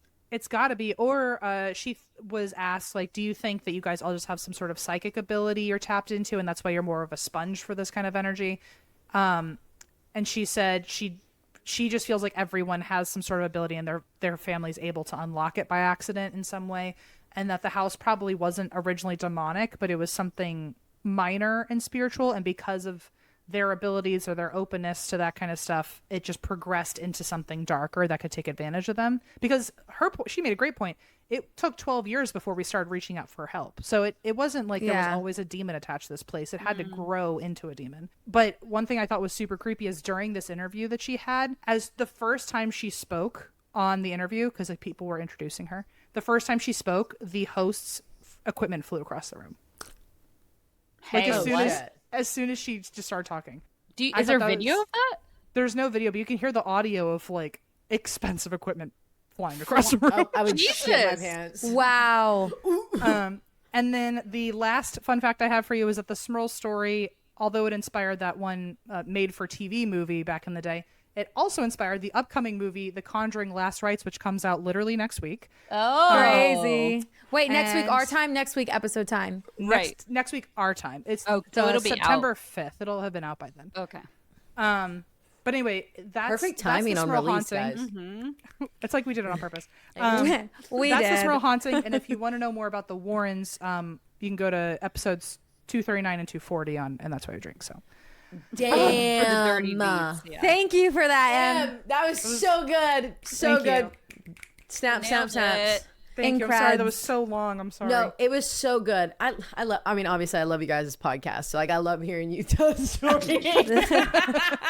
I'm like, I'm Thank eating this you. shit up. Like, it's Don't so speak good. too soon. I'm worried about mine because I'm like, oh, Taylor set the bar Christine. so high. Come on. You did. You Christine, killed it. uh, Both of you you killed it. you guys literally set the bar that we follow, like, you know, for all these episodes later. That was so good. I really can't wait to see the movie now that I know the real story, because like I want to see the parallels and what they like What they put in dramatize there. and then what they Have you add seen in. the first ones? I haven't even seen the first ones. Yes, and You've never seen a Conjuring? No, I'm just She doesn't like scary movies. I'm just a big baby. I don't really care for scary movies either. However, The Conjuring, It's a great one, and I don't know if you whatever know it's this, called Christine, is- but it's like the MCU, how it's a whole built-in universe. All the movies, like Oh, that's cool. the Ed and Lorraine Warren are in every movie doing a Like I different love like case. Haunting of Hill House and all that, but somehow like scary well, movies. these are, I have to tell you, like I don't watch them in my house. I don't let them be watched in my house. Yes, smart. Because one time that Logan watched it without letting me know, I had sleep paralysis for the first time, and I had never seen like any like thing for the movie. I described it to Morgan, and Morgan goes, "That's the fucking demon in the movie." From the movie That- he watched. Oh, and that's a Forget it. scary ass demon. Yep. Why? This is why I don't watch scary movies. I'm like, no thanks. Yep. It was over top of me, choking me and going in my face, and I could feel the spit. And Logan woke up to me looking at him going, Jesus. Holy what the fuck? the next morning, What? he did not tell me till the next morning. He said, "Taylor, I really have to tell you, when you and Morgan were recording, I watched the movie and you saw the demon from the movie. And I'm so And I sorry. had already watched You the need movie. to call Susan." And Morgan was the one who told me before, because I was like, Morgan just said, and he was like, "I watched it. I'm sorry. I'm really, call Susan. I'll pay for her to cleanse it. Just please." Like, Oh my yeah. god! And he's Oh a my skeptic. God. He doesn't even believe in that scary shit. movie without your Yeah. permission. You can divorce, just so you know. I know, and I did think Not in the Catholic Church. that was before. Wow, Yeah, good thing not I'm of you, Catholic. not of you Good Catholic. thing I hadn't changed my name yet at that point, but now I'm locked in. It is on my social security late. card. I'm not changing it again. I'm not doing At least that he again. admitted it immediately. He did. He was like, "Oh my god, I didn't know." I'm like, "You didn't know I do this for a living." Okay, so I'm here with part 2 of the Dartmouth College murders of the Xantop couple that Taylor, I was going to say read the first half of, but also did all the notes for, and then sent me the notes. And thankfully, I did already know the story, so I was able to follow along and then, you know, re-listen to the episodes I knew, like the case file one, for example, and get comfortable with it. But thank you, Taylor, first of all, for writing everything No, thank down you and for sending doing it the my other way. half. It's really Sorry, lovely. Em, for letting you down. That's okay. I had fun. I learned things. So Yeah. So I'm gonna give, much like Em did, a little bit of a summary or like a Thank you. What do you call it? A cliff notes Recap? for people recap. who don't remember. So January 2001, we have and Taylor, I did also look into like the pronunciation. I do think it's Hoff. I think you're right. Okay. Because Hoff in German means like I helped in the past tense, and his daughters have said in the past, like during their witness statements, have said, "Oh, his name means to help," and so it felt Yes. like extra bad that he was killed. So Hoff, I think you're right on that, and then Susanna Xantop, and they were 62, 55. They were beloved Dartmouth professors living in Etna, New Hampshire, and they were found by a friend brutally murdered in their home in broad daylight. So they were both German-born academics. They met at Stanford, married in 1970, raised 2 daughters, and built respected careers at Dartmouth. Hoff was a geology professor and Susanna was a German studies professor, and they were known for being very warm, intellectual, hospitable. They had a lot of like those kind of dinners you think about. I think I had said this in the episode we did, but like those dinners where like they invite all the professors and everyone has these like very smart conversations. And on January 27th, their friend Roxana arrived for dinner and unfortunately found their bodies in Hoff's study, and the scene showed signs of extreme violence. There was overturned furniture. They had been stabbed numerous times. There was a lot of overkill, which we discussed last week. And despite valuable items in the home, like artwork and other things like that, only Hoff's wallet was missing, which ruled out a robbery as a motive. Investigators also found bloody boot prints, fingerprints, and 2 distinctive SOG seal knife sheaths, like the plastic sheath, that you keep thank it you in. so much. Thank you, Christine, for doing this recap, because I absolutely forgot the story and now I'm Me fully too. locked in. I'm like Oh, immediately great! locked Because back I in. also was like, somebody remind me half awake, and I was like, literally oh! me too. I literally covered it and did overkill on my notes all with it, and here I am, and I'm like, wait, yeah, you're so right. I There's didn't something think where about you're that. there's something where you're like, You're so zapped. smart, Christine. I thank you so much.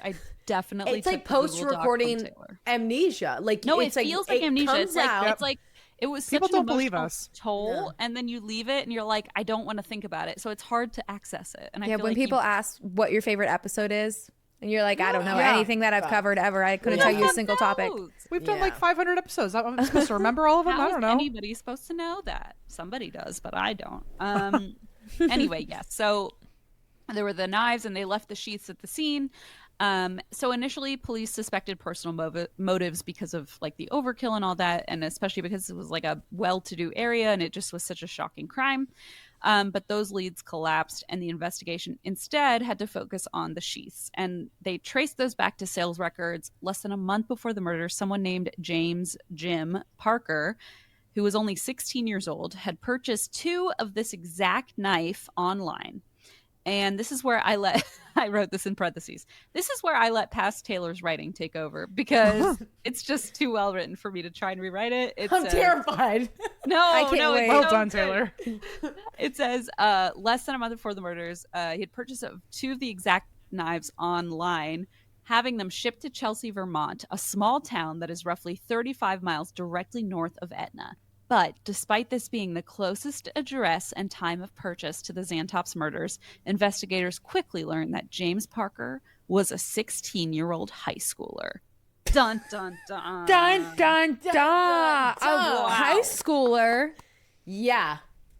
Schooler. Honestly, I'm not. This is the one with the sheath, the knives, right? Mm-hmm. Yeah, I feel like everyone, maybe not everyone. In my mind, everyone knows someone from high school who had a weird knife phase. You Who, know? like, I was literally, into I could name knives. them. I Yeah. could literally name them off I because could Yeah, name mine yeah, too. same. Yeah. I could do They're- that as like another yappy why hour. is that in my? I know, and then we'd all get The sued. knife kids. Yeah, the knife collector kids. We all know And none knives. of them know each other. There's only one at each school. They and I'm might just like, though, which is And so they scary. might if I drew the person for you because I It could would look the probably same go as to their everyone else. Facebook. I They feel all look like the they would same. have had the same like vibes about Same them. facial hair, etc. Yeah, Mhm. It Yeah, feels- it you feels totally nailed right. on the head right there. Mhm. So they're like, well, this certainly couldn't be a 16-year-old boy, right? That's ridiculous. And so investigators decided to pay his parents a visit. Detectives knocked on Jim's door and introduced themselves to Jim's father, John, and explained they were there to discuss some knives Jim had purchased on the internet. And John was like, okay, come on in. It was like a relatively well-to-do middle-class area. He called Jim down to be part of the conversation at the kitchen table. And he's like, I'll bring my son down right now. He must have been shitting his pants. John and Jim were both seemingly very confused and thrown off, but were very warm and welcoming to detectives. And so they didn't set off any alarm bells. Jim explained, 16-year-old Jim, that he and his friend Robert Tulloch had purchased these knives to use while camping. And he's like, that's one of our favorite hobbies. We just love to go camping. So sue me. And Could be me, apparently... babes. Yeah, that was their favorite thing to do, backpacking, rock climbing. They wanted, after graduation, to like explore the world and go rock climbing together. And after doing lots of research, they had apparently learned that these specific SOG seal knives were perfect for cutting through branches, safety reasons, building forts, etc. They're all And- going They were, naked and like, afraid. Literally camping. Yeah. Yeah, like they Rough wanted and to tough. build. Building forts. They wanted to be. Who's the guy who did that show? Oh, Bear Grylls. Yeah, Bear Grylls. Yes. They want to be Bear Grylls. I'm sure that probably applies to so many random white men throughout the television ages. that also but- collected knives. And, Yeah, yes. You say that, and didn't Bear Grylls literally have a whole like secondary series where just a random white man celebrity would join him on each Yes, episode? Yeah, 100%. yes. Yes. I constantly exactly. remember Zac Efron and Bear Grylls in the woods together without their shirts on. And I'm like, this is so gay. You just I'm brought sorry. that back. their homoerotic knife collections. I know.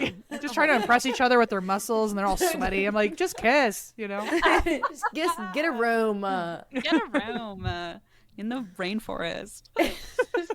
Build one with your knives. Use your knives. Come on.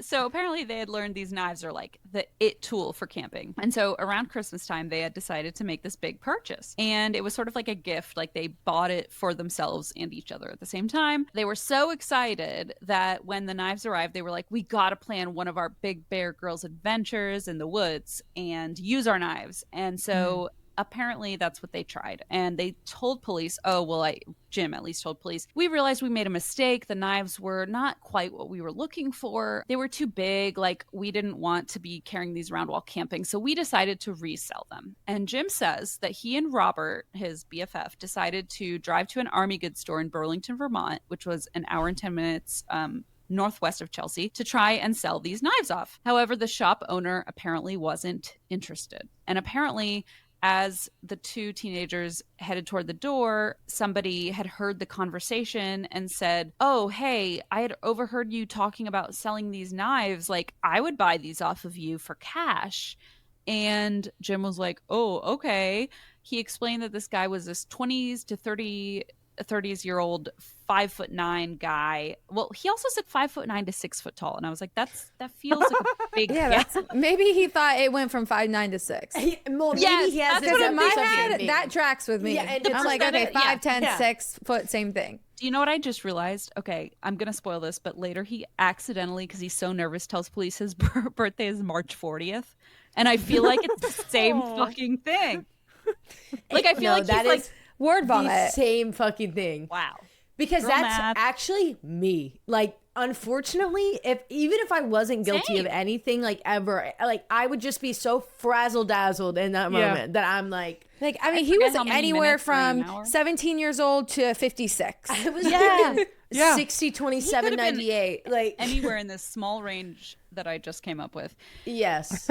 So he gives 2 decades of possible ages. He gives 5'9" to 6 foot tall, black or brown hair. The man apparently offered them $60 in cash for the knives, and apparently they had wanted to sell them for double that, but they accepted the deal.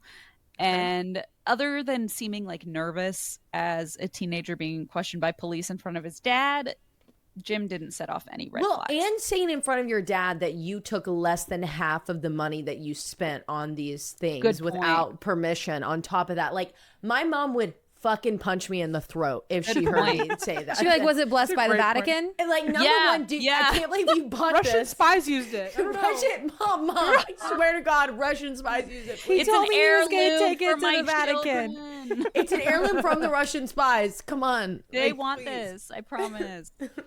And it was that classic thing of like, it's a middle class community. Like, these kids are like relatively privileged, these white kids. They've never really gotten into serious trouble. And so investigators are like, this is weird. Jim didn't have any criminal history. He was seemingly a great student. His family was pretty stable seeming. And when they asked if he would give fingerprints, he and his dad were like, absolutely. And they went straight to the police station. They gave their fingerprints and he was released. Investigators then went to the home of the other boy who had been implicated in this, Robert Tulloch. And this is the best friend of Jim. And they talked to Robert Tulloch. He's 17 years old. He's a senior in high school. He's 6 foot tall to 6'8" tall. No, he's Right. 6 foot Maybe tall. 7 foot. His birthday's from March 40th to April 70th. Yeah, nobody Somewhere really around knows. then. Somewhere around there.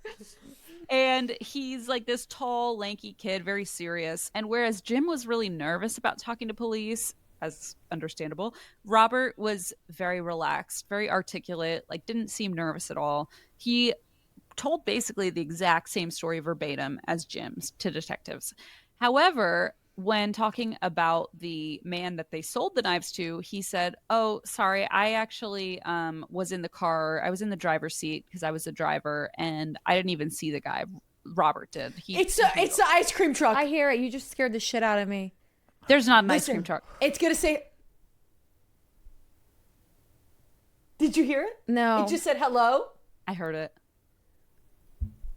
Fuck, I cannot believe I did not get that on camera. God, that just scared the shit out of me. It's an ice cream truck. I'm gonna piss my pants. You, I heard, you did scream about an ice cream truck as if you were a 5-year-old hearing an ice cream truck. You're just like, but now it's like in terror instead of excitement. Oh, and then Dude, she's I heard screaming, and all I the- hear is... Fucking haunting. I heard the hello? like I heard a voice. I heard. Yes, a he voice. goes, hello? Like, What the f? That's That's sick. so weird. That's Ooh. so Gotta weird. close the blinds and hide. ooh, that's horrible. Okay, I'm so sorry, Christine. Hey, don't ever apologize for that again. I want to know. It's an I ice need cream to know. truck.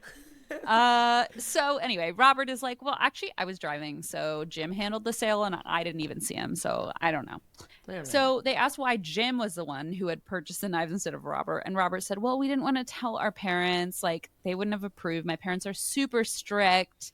He said they just don't understand how much I love camping and rock climbing. They just don't get it, and so.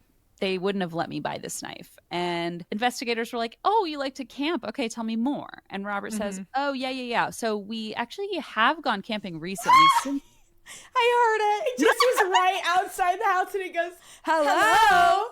Shut up. Oh, yeah, that was loud. It was like a female, hello. What's the sentence it says? Like, who are you? What is the next one, it says, are you there? Are you there? What? Yeah, it's like every other one.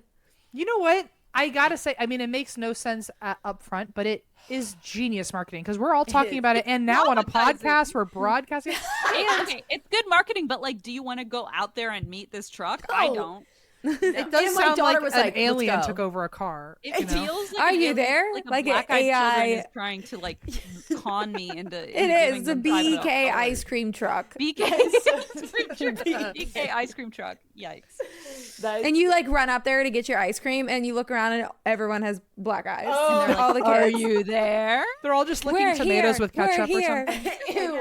And the like pictures of the SpongeBob one, instead of it having like the regular eyeball gummy things, they're just black. Just Aren't they just Wait, black? they're already just black. How about instead of them looking fucked up, they just look normal? Like that'd be crazy. That would be That would be honestly- crazy. Eyelashes, that's way more disturbing. That'd be so. And yeah, I wish you could have seen the front with the one eyelash. Oh, that's good. Damn, I'm gonna get a Everyone picture of see it that. tomorrow, guys.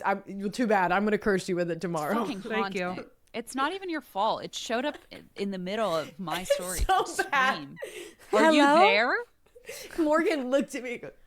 And goes, I watched. The way the first time Taylor freaked out and Morgan was like, don't do that. And the way like 2 minutes later, Morgan was like, everybody's Well, it was progressively getting louder. It was just getting closer and closer until it said hello right by our bed, like right Imagine by the if- room. Imagine you're taking a nap and are having a sleep paralysis moment at the same No, time seriously. that fucking truck drives by. And it's Hello. Also, it He's should be laying illegal around. for ice cream trucks to be out past 6 o'clock. I know. Agreed. Good It should point. also be That illegal feels for so them to weird. Speak in adult human voices, I think. Yes, Maybe At don't. least say like ice cream right over here. Like Yeah, like something. something fucking ice normal. cream. Not Here are our hello. prices. you Get here? your Where money are ready. you? Okay, I'm so sorry, Christine. We are ready Please, for you. please.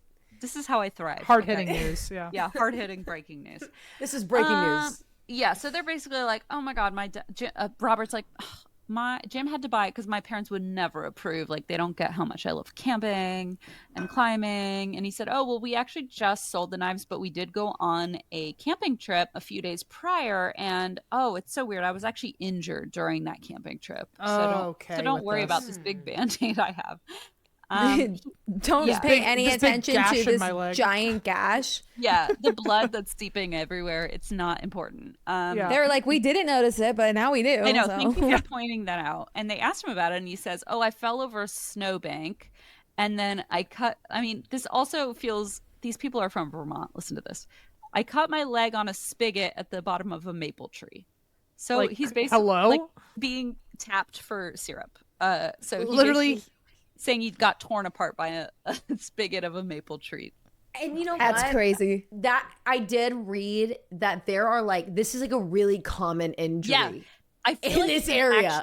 it's the most New England injury I've ever So heard. I'm sure like hearing this, I mean, like, yeah, 100%. Like that's like being in Tennessee and being like, I don't know, what are we gonna get injured A by? horse bucked me off. I don't know. Oh, the moonshine, the moonshine barrel The tipped feral over people and came out with their moonshine and threw in the drowned bottle at our us. head. And a that- college yes. football hit me in the face. I don't Yeah, know. Like, exactly. the goalpost that swimming sunk me, drowned Yeah. me in the river. I Yes. I drowned in sweet tea, and now my Yeah. cowboy boots are in my And eyes. pulled I don't I know. ate too many And pulled corn pork. fritters and I was poisoned. Like that, Yeah, yes. you guys are really good at this. Someone's fiddle I tripped right over it. Yeah, I don't know.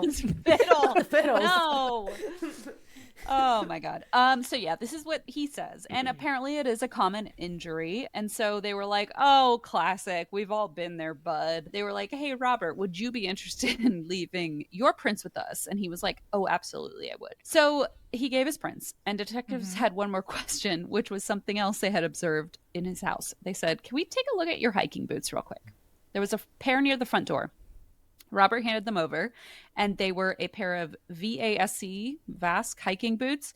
And they were the exact same boot, not only that, but also the right size that was left behind at the Xantop's home and identified by the forensic teams as footprints outside. Detectives said, oh, just these shoes. Can we take them? And Robert was like, totally. Yeah, go right ahead. Take them with you. Did he think that by being overly accommodating, they would just go, you know what, you seem trustworthy? I think and he then pulled You're a me innocent. where I think he pulled a me where it was sort of like, well, what am I gonna do? Go no, and then try to explain Right. myself. Right. They're I like, have to what's play your along. boot size? He's like, anywhere from a 5 to a 10. like, He's like, nobody really knows. Okay, so he's like, yeah, you can have the boots. So they went to the station. They all agreed to go to the station. They gave their prints, yada yada, and just like Jim, Robert was permitted to return home with his parents, and everything seemed fine. That is until the following morning, Friday, February 16th, 11 a.m. Jim's father, John Parker, calls the lead detective and says, so awkward thing, Jim is missing. And they're like, what? And he's like, yeah, Jim and Robert, they both went missing in the middle of the night. He explained that he and his wife, Joan, had been woken up at 3 a.m. to the sound of Jim's 1987 Audi starting up in the driveway. They jumped out of bed. They ran to the door, screaming for him to stop. He drove off. In his room, they found a note he had left reading, I just had to talk to Robert alone. I'll be back in the morning. Don't call the cops. So they don't That's call the sus. cops right away. They, to their credit, they're like, all right, we'll hold off for a minute. Maybe they're just like really traumatized by this police interview. Maybe they just want to meet up and like, I don't know, vent to each other. They immediately called Robert's family and they're like, he's gone too. So both sets of parents who had already agreed that the two friends should not speak until the investigation was over said, we got to join up and team up and look for the boys. So after a while, they could not find them. They didn't know where else to look. So they decided to finally break the promise, I guess, and call police. So John told police one more thing as they're having this conversation, that the parents had not yet admitted to investigators, which was that apparently this was not the first time Robert and Jim had taken off in the middle of the night on an impromptu road trip. oh, okay. Yeah. Feels like something you should have said. Yeah. If you Not a, No. not a Right. good look. It's like not relevant. Well, sort of. Maybe. Maybe. 100% actually.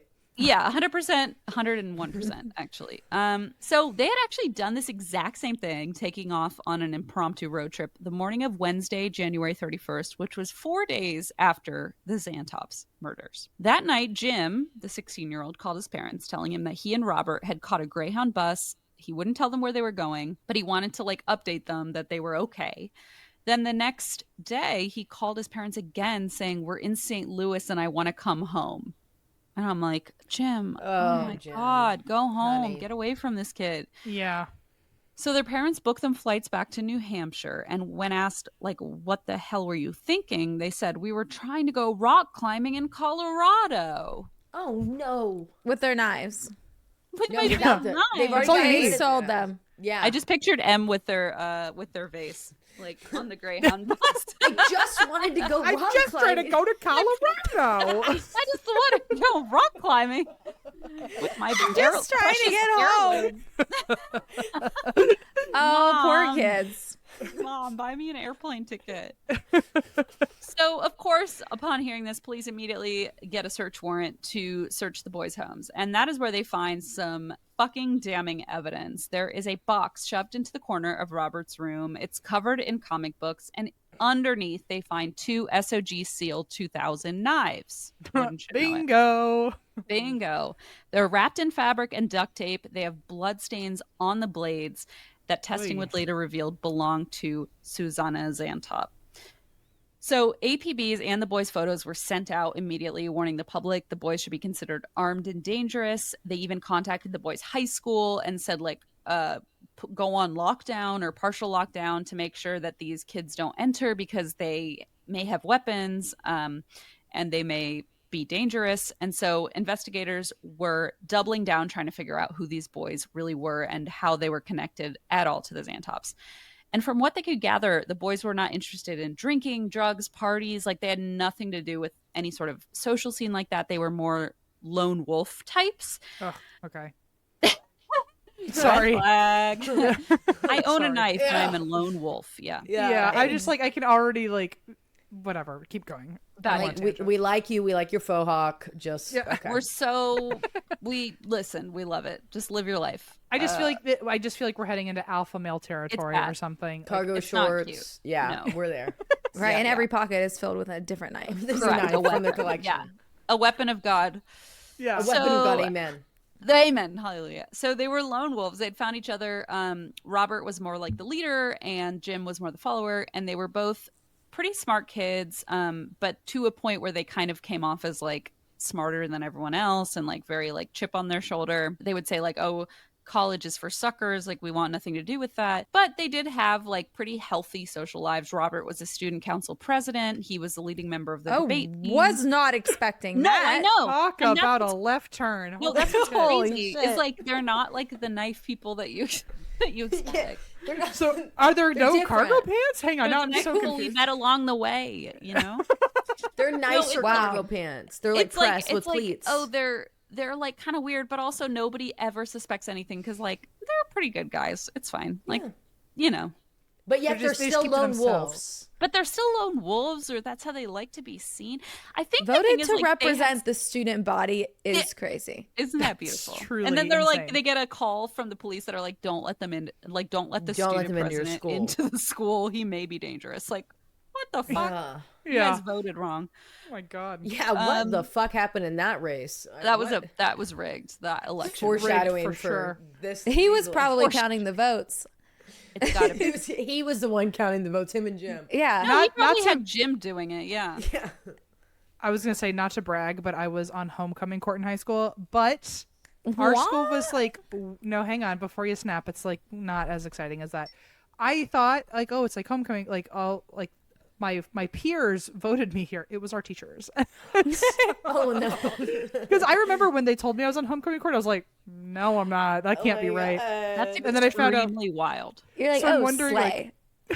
Like- Slay. Thanks, math teacher, who like is probably doing me a really favor. Powers. I Sweet. feel really popular now. Honestly, I more know. schools should probably do it that way, to be completely honest. no, because then you have all those shitty teachers that get into the politics. Those and, Yeah. like, bitchy teachers who want to sleep with this. No. yeah, Well, I think it was the teachers nominate you, and then the students got to vote based on the teachers' nomination. approval. Nomination. So then, Okay. no, Makes you're still valid, 100%. Don't feel like anybody handed that one Yeah, to what the you. fuck? You're Thank you. on it. What I'm trying to get at is I feel Me. like this guy ended up as like on student council because like maybe there was like an administration decision there of like Maybe. So, okay, maybe. Because also, I feel like they were class clowns, right? So Jim was like very goofy, and I feel like that kind of wins you so many points, even if you're not like the typical popular kid. And the only thing people complained about, like their classmates, was that they thought they were cooler and smarter than everyone. So it's like that classic popular kid like edge where it's like, See, oh, that's we're why just I feel like real they smart. were popular kids at the same time. You know yes, what I mean? in that kind of weird edgy way where it's like I was not never everybody. expecting it. Yeah. Yeah. Yeah, where at it's like, all. oh, they're not the first suspects of something like this. Like, they Yeah, I seem just see well-adjusted. Robert being like, that's debatable. And like, Yeah. ever the contrarian. Yeah. yeah. Right. Oh my god, that would have made me crash the fuck out in high school too. Oh. I hate A when well people say that to actually kind me. of guy. Yeah. I'm Well, like, ugh. actually. Playing That devil's feels- advocate. Sickeningly right. That feels Yeah. sickeningly right. Well, I don't even have a developed fucking brain, so please stop talking to me like that. Please. Please leave me out of it. Okay, so within hours of executing these search warrants on the kids' homes, and the boys now being on the run, according to the parents, the forensic lab called detectives, letting them know that Jim's fingerprints, the 16-year-old, were a match for one on the knife sheaths found in the Xantops home. So now they're going, oh shit, no doubt, Ooh. that's his knife. Got him. Got him. So by this time, the story of these two fugitive teenagers had taken over New England. There was this huge search taking place. An off-duty officer near Sturbridge, Massachusetts, recalled giving two young men directions at a gas station only hours before the news broke. It was, of course, Robert and Jim.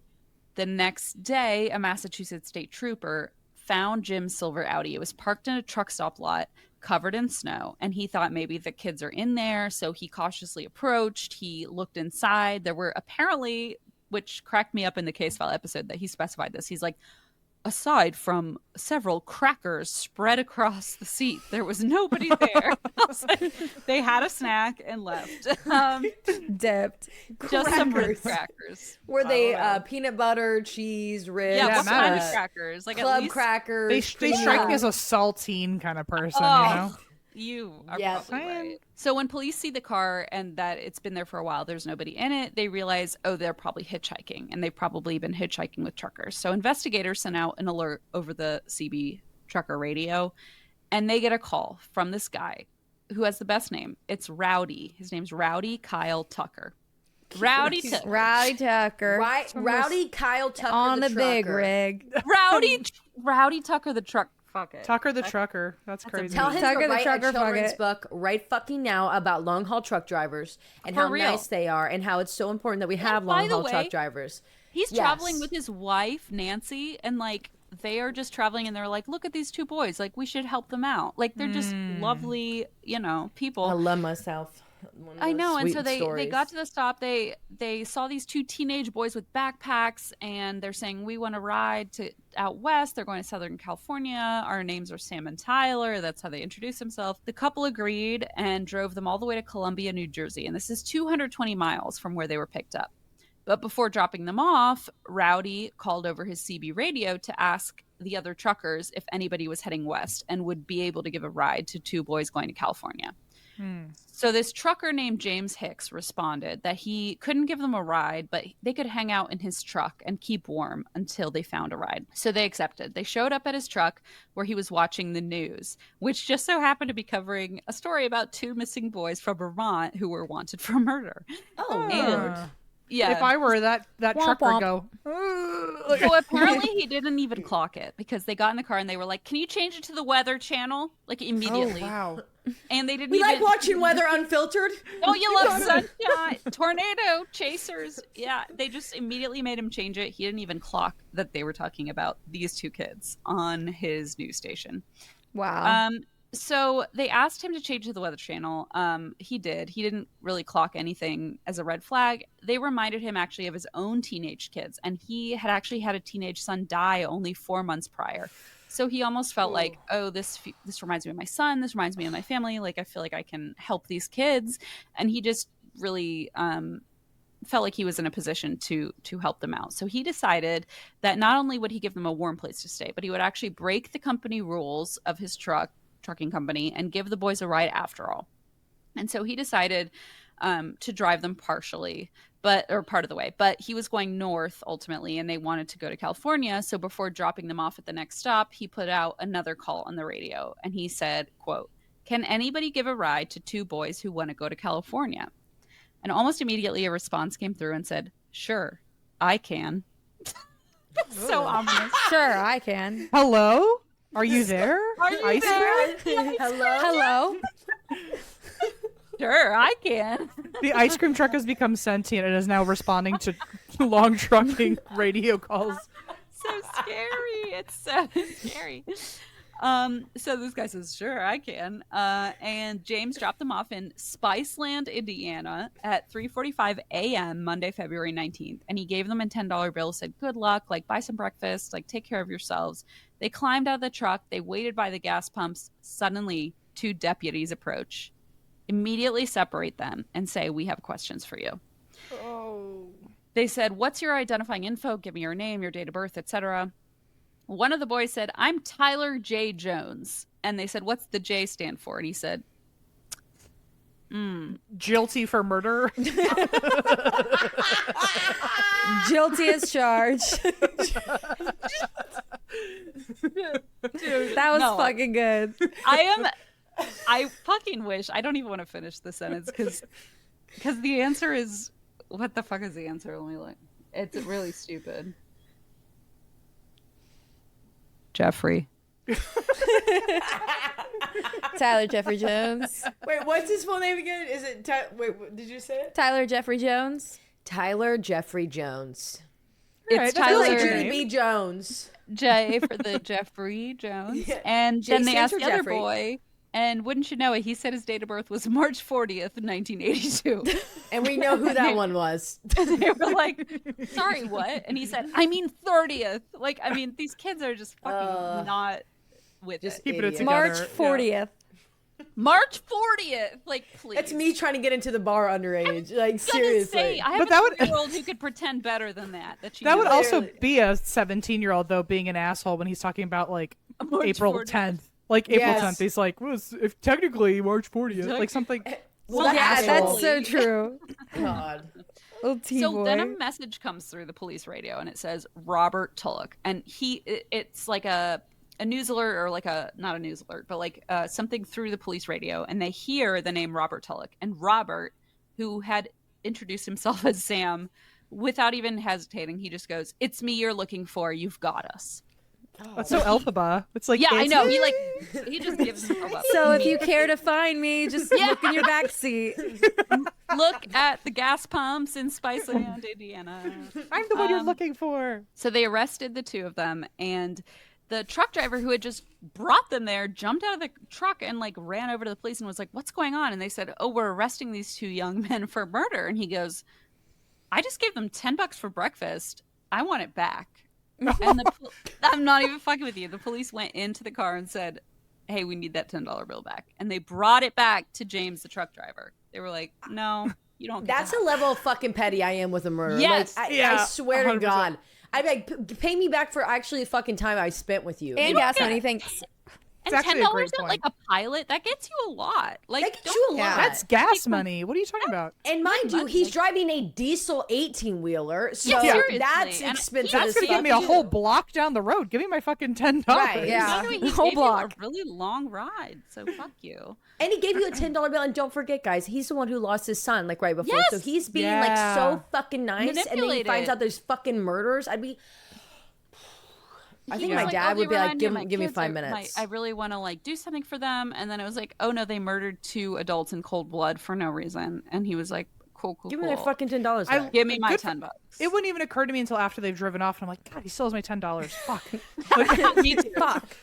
I would probably be on the edge of the like crime scene, like, "Hey, oh, sorry to bother you. Hey, oh, sorry, excuse Yeah, me." how do you bring that up to like active Wait. investigators? You're like, Are you oh, so sorry. Awkward. Normally, quick, I wouldn't hello? say anything, but like, I forgot my debit card. Can I please? Excuse me, sir.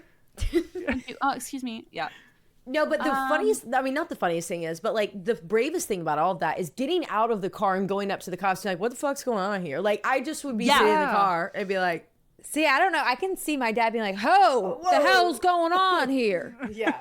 Well, I gave him Very $10, so I better get it back. Like I can just hear it. It's very dad dependent for I sure. heard Yeah. Yeah, I heard it too. Okay, I'm sorry. No, please. Okay, so essentially, this guy's like, "Give me my $10 back." So he gets his $10 back. Good for him. And Jim, the younger one, decides to tell the police everything ultimately in exchange for a plea deal. And what he said is just horrifying because they didn't even have a fucking real reason to go after these people. They basically just wanted money because they wanted to move to Australia and they didn't want to work for it. So they were like, "Well, we'll just get money the easy way by killing someone." It's And not that easy. What are you talking No, about? They didn't it's take not. anything. no, they didn't. Thank you. And they also tried many times before the Xantops and they failed over and over again. This was something that like Taylor had mentioned in the like little notes that I remembered, which was their petty crime spree that they went on before they actually killed the Xantops. And people had said like, "Oh, these two, they're good kids. They're just friends. They're pretty isolated, but they're like the student body president, etc." But there were apparently some shady things in their past. So almost a year earlier, in April 2000, a Chelsea resident had returned home to find the 2 teens and 2 other boys in his own basement cooking and watching a movie. And apparently they were friends of his twin daughters, but like the twin daughters weren't home. So these kids just sort of like let themselves in and like Fuck. like took over the house for the day. A few months later, they did the same thing to another classmate's house when the family was on vacation, like just like broke in and used the house. And then when asked about it, they called it a prank. Very funny. Oh, wow. The family didn't report it, but the owner, who was like the landlord, basically called the police, and the two of them had to do a court diversion program, and they did complete that. There were several other break-ins that they were questioned about, but they were never charged. They also tried a few ruses as well before they killed the Xantops. They would go around knocking on doors, trying to find somebody to kill. And to give you like any idea of why they were doing this, it turns out that like a cell, it wasn't a cellmate, but it was someone who lived a few cells down from Robert, had heard Robert tell the story. And when one of the deputies was transferring him to a different part of the prison, they were just chatting, and the detective was like, oh, yeah, it's weird. We don't know why they killed the Xantops. Like, we know that they did it, but it's just so tragic and we don't know why. And the guy goes, oh, I was right by that guy. I know exactly why he did it. And they were like, why? Speak on that, please. And he said, well, Robert said that he had never killed anyone and he was nervous, so he just wanted to practice. And it's like, cool. Wow. Oh my So just God. a little sociopath in the making or something. Exactly. Like, Literally, Yeah. yeah. And actually, one of his ideas when he was pitching it to Jim was like, how about I kill my dog Ruby because she's stupid? And they were like, and Jim was like, hey, by the way, ironic. He goes, why would we take an innocent life? And it's like, hey, bud. So Oh, close. God. Ran right into the point. So You close. idiot. But like with the 20 to dog, he's like, 30. why would we kill a dog? And Robert was like, she's an idiot. And it's like, okay, this guy's clearly unwell. So this guy was just basically just opportunists. They I think he really just wanted to get into some shit, and he kept like dragging Jim into it with him. And like some of the other ruses they did, they would like go around and knock on doors. Their first ruse was, oh, we'll pretend our car broke down. We'll get somebody to open the door. We can use their phone, and then we'll kill them. And so they did this to this dad and son who were staying at this property. And when they knocked on the door, the dad looked through the side window and like wouldn't let him in. And Robert was getting really pissed off. Jim was in the bushes with a ski mask, like with a knife hiding, and they had cut the fucking phone lines. And so this dad is like, I'm not opening the door. And they're like, hey, I just have car trouble. Like, let me just use the phone. He's like, nope, I'll call a garage for you, but I'm not gonna let you in. And the kid goes, okay, fine, call the garage for me. and the phone was dead. And he goes to the phone, and the fucking phone line's dead. And presumably Robert wanted the guy to come out to look at the phone box or whatever. So he's like out there in hiding. And this guy, of course, is like, oh my God, this teenager is up to no good. Like, I'm going to hide. And he and his little son hide on the floor of the living room with like a pistol, being like, we don't know what this guy's up to, but it's clearly something bad. And thankfully they left that day. But there were several times where they kind of tried these weird ruses and they didn't work, which also makes it like fucked up when it does happen to the Xantops, because it's like eventually it was bound to like result. It was in bound some to be tragedy. someone. Yeah, exactly.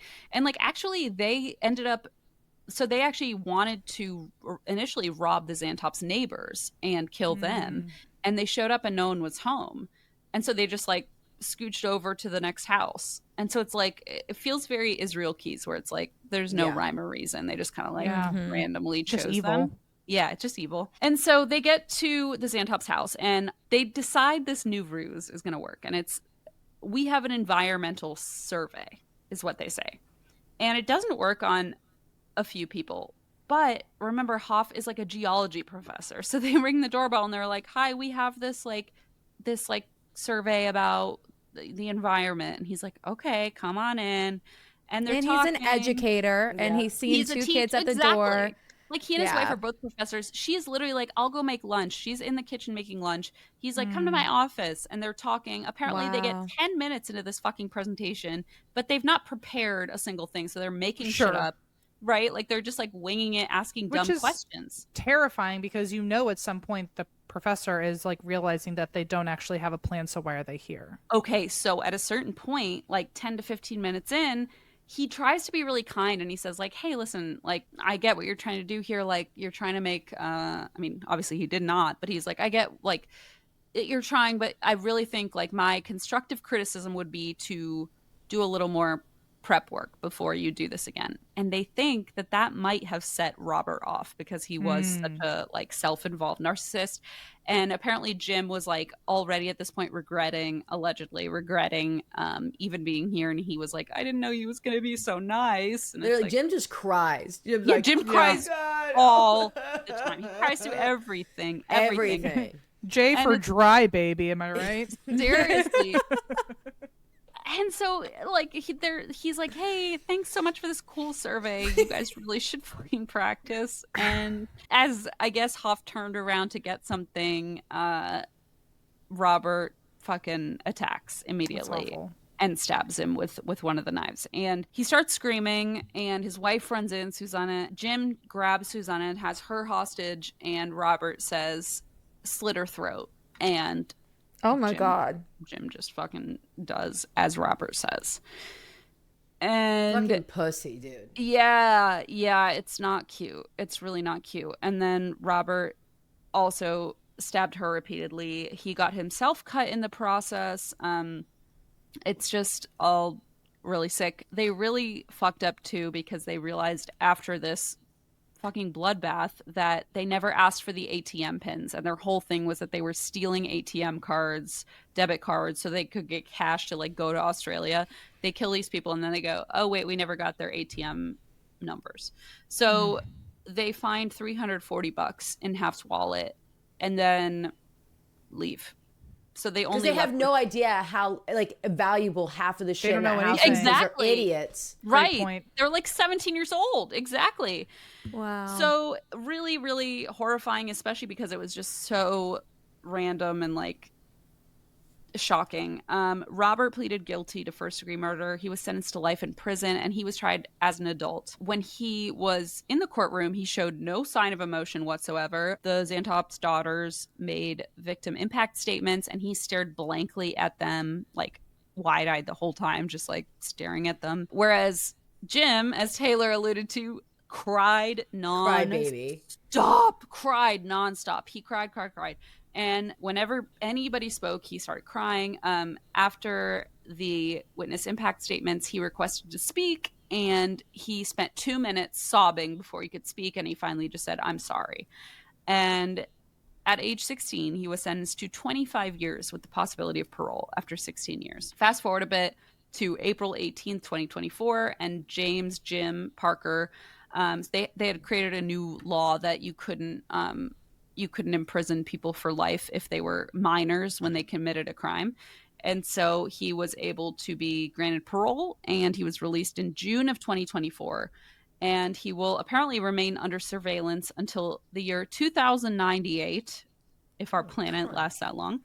And if he violates any parole condition, he will be returned to prison, no questions, do not pass go, do not collect $200, etc. at all. And that's the story of these two motherfuckers and their dumb knife wow. So like, now you're so James privileged that you're like, I want to go to Crybaby. Australia, but I don't want to go to be a lifeguard for the summer. Right. Yeah. And then we have to sit here and listen to you cry during our victim impact statements. Like, no, get your fucking shit together. You ruined so many people's lives. I gotta look this guy up. And one of the look up daughters Crybaby. like later made a statement where she said like, Crybaby. oh, I eventually had kids. Like, since this all happened, I grew up, I had kids. And she's like, I became a psychiatrist or a therapist or something. And she's like, I honestly now look back and realize like, oh, there's so much more to this. Like, there's so much troubled shit going on that I can't even begin to imagine. And like, I hold a lot more empathy in my heart for him and his family. They're very and nice. Jeez, you have a bigger Very heart than I do. grown. Anyways, guys, you guys did such a good job. It was Thanks awesome. for having us. I was Thanks so so much nervous. for I was coming. like, Taylor, Kirsty No, you being killed it. nervous. storytelling. You both killed it. It was awesome. Thank you. for Great having job. us. It's like you've Thank done you, this everyone. before. It's like you guys have done this like 400 something times. Is it? I know. 'Cause Tomorrow's you never- Tomorrow's our never feel- 450th time. Wow. That's actually shocking. That is crazy. Bananas. Yeah. That is Congratulations. crazy. Big know. milestones. Well, thanks so much for spending time with us. We're so grateful that you guys would come on our little show and just, have fun with us and do our little show Please, I get things to be over here. in the old studio before it's demolished. I I know. Kiss her I'm goodbye. excited for what she'll look like. Send me the and We'll it's send you. wonderful. please. We'll send you. Yes, and then you have to vote on your favorite lettering. Yes, I will, you have because to. I'm gonna redo Well, this whole room. let So Christine do maybe that. we can do a whole. You get a voice too. We just, you get a all you have to voice? do Who's is gonna heart pick it it? or like it. I will, but take Christine's with more of like a weighted. She's the No. font person. I don't care about fonts. Oh, I like a Christine cares about font. fonts. Yeah, but you're very good at aesthetic. I feel like you're a good.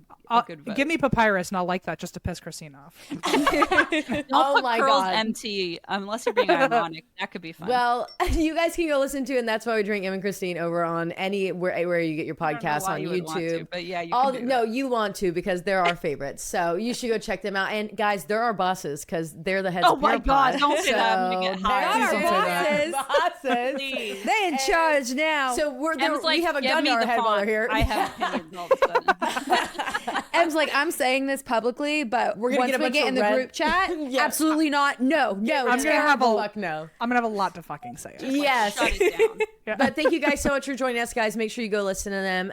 Love you, besties. Talk to you later. Goodbye. Love you. Bye. Say it, Em. Bye. Bye. Say that you love them. Wow, 2 for Alice, you love 'em. two.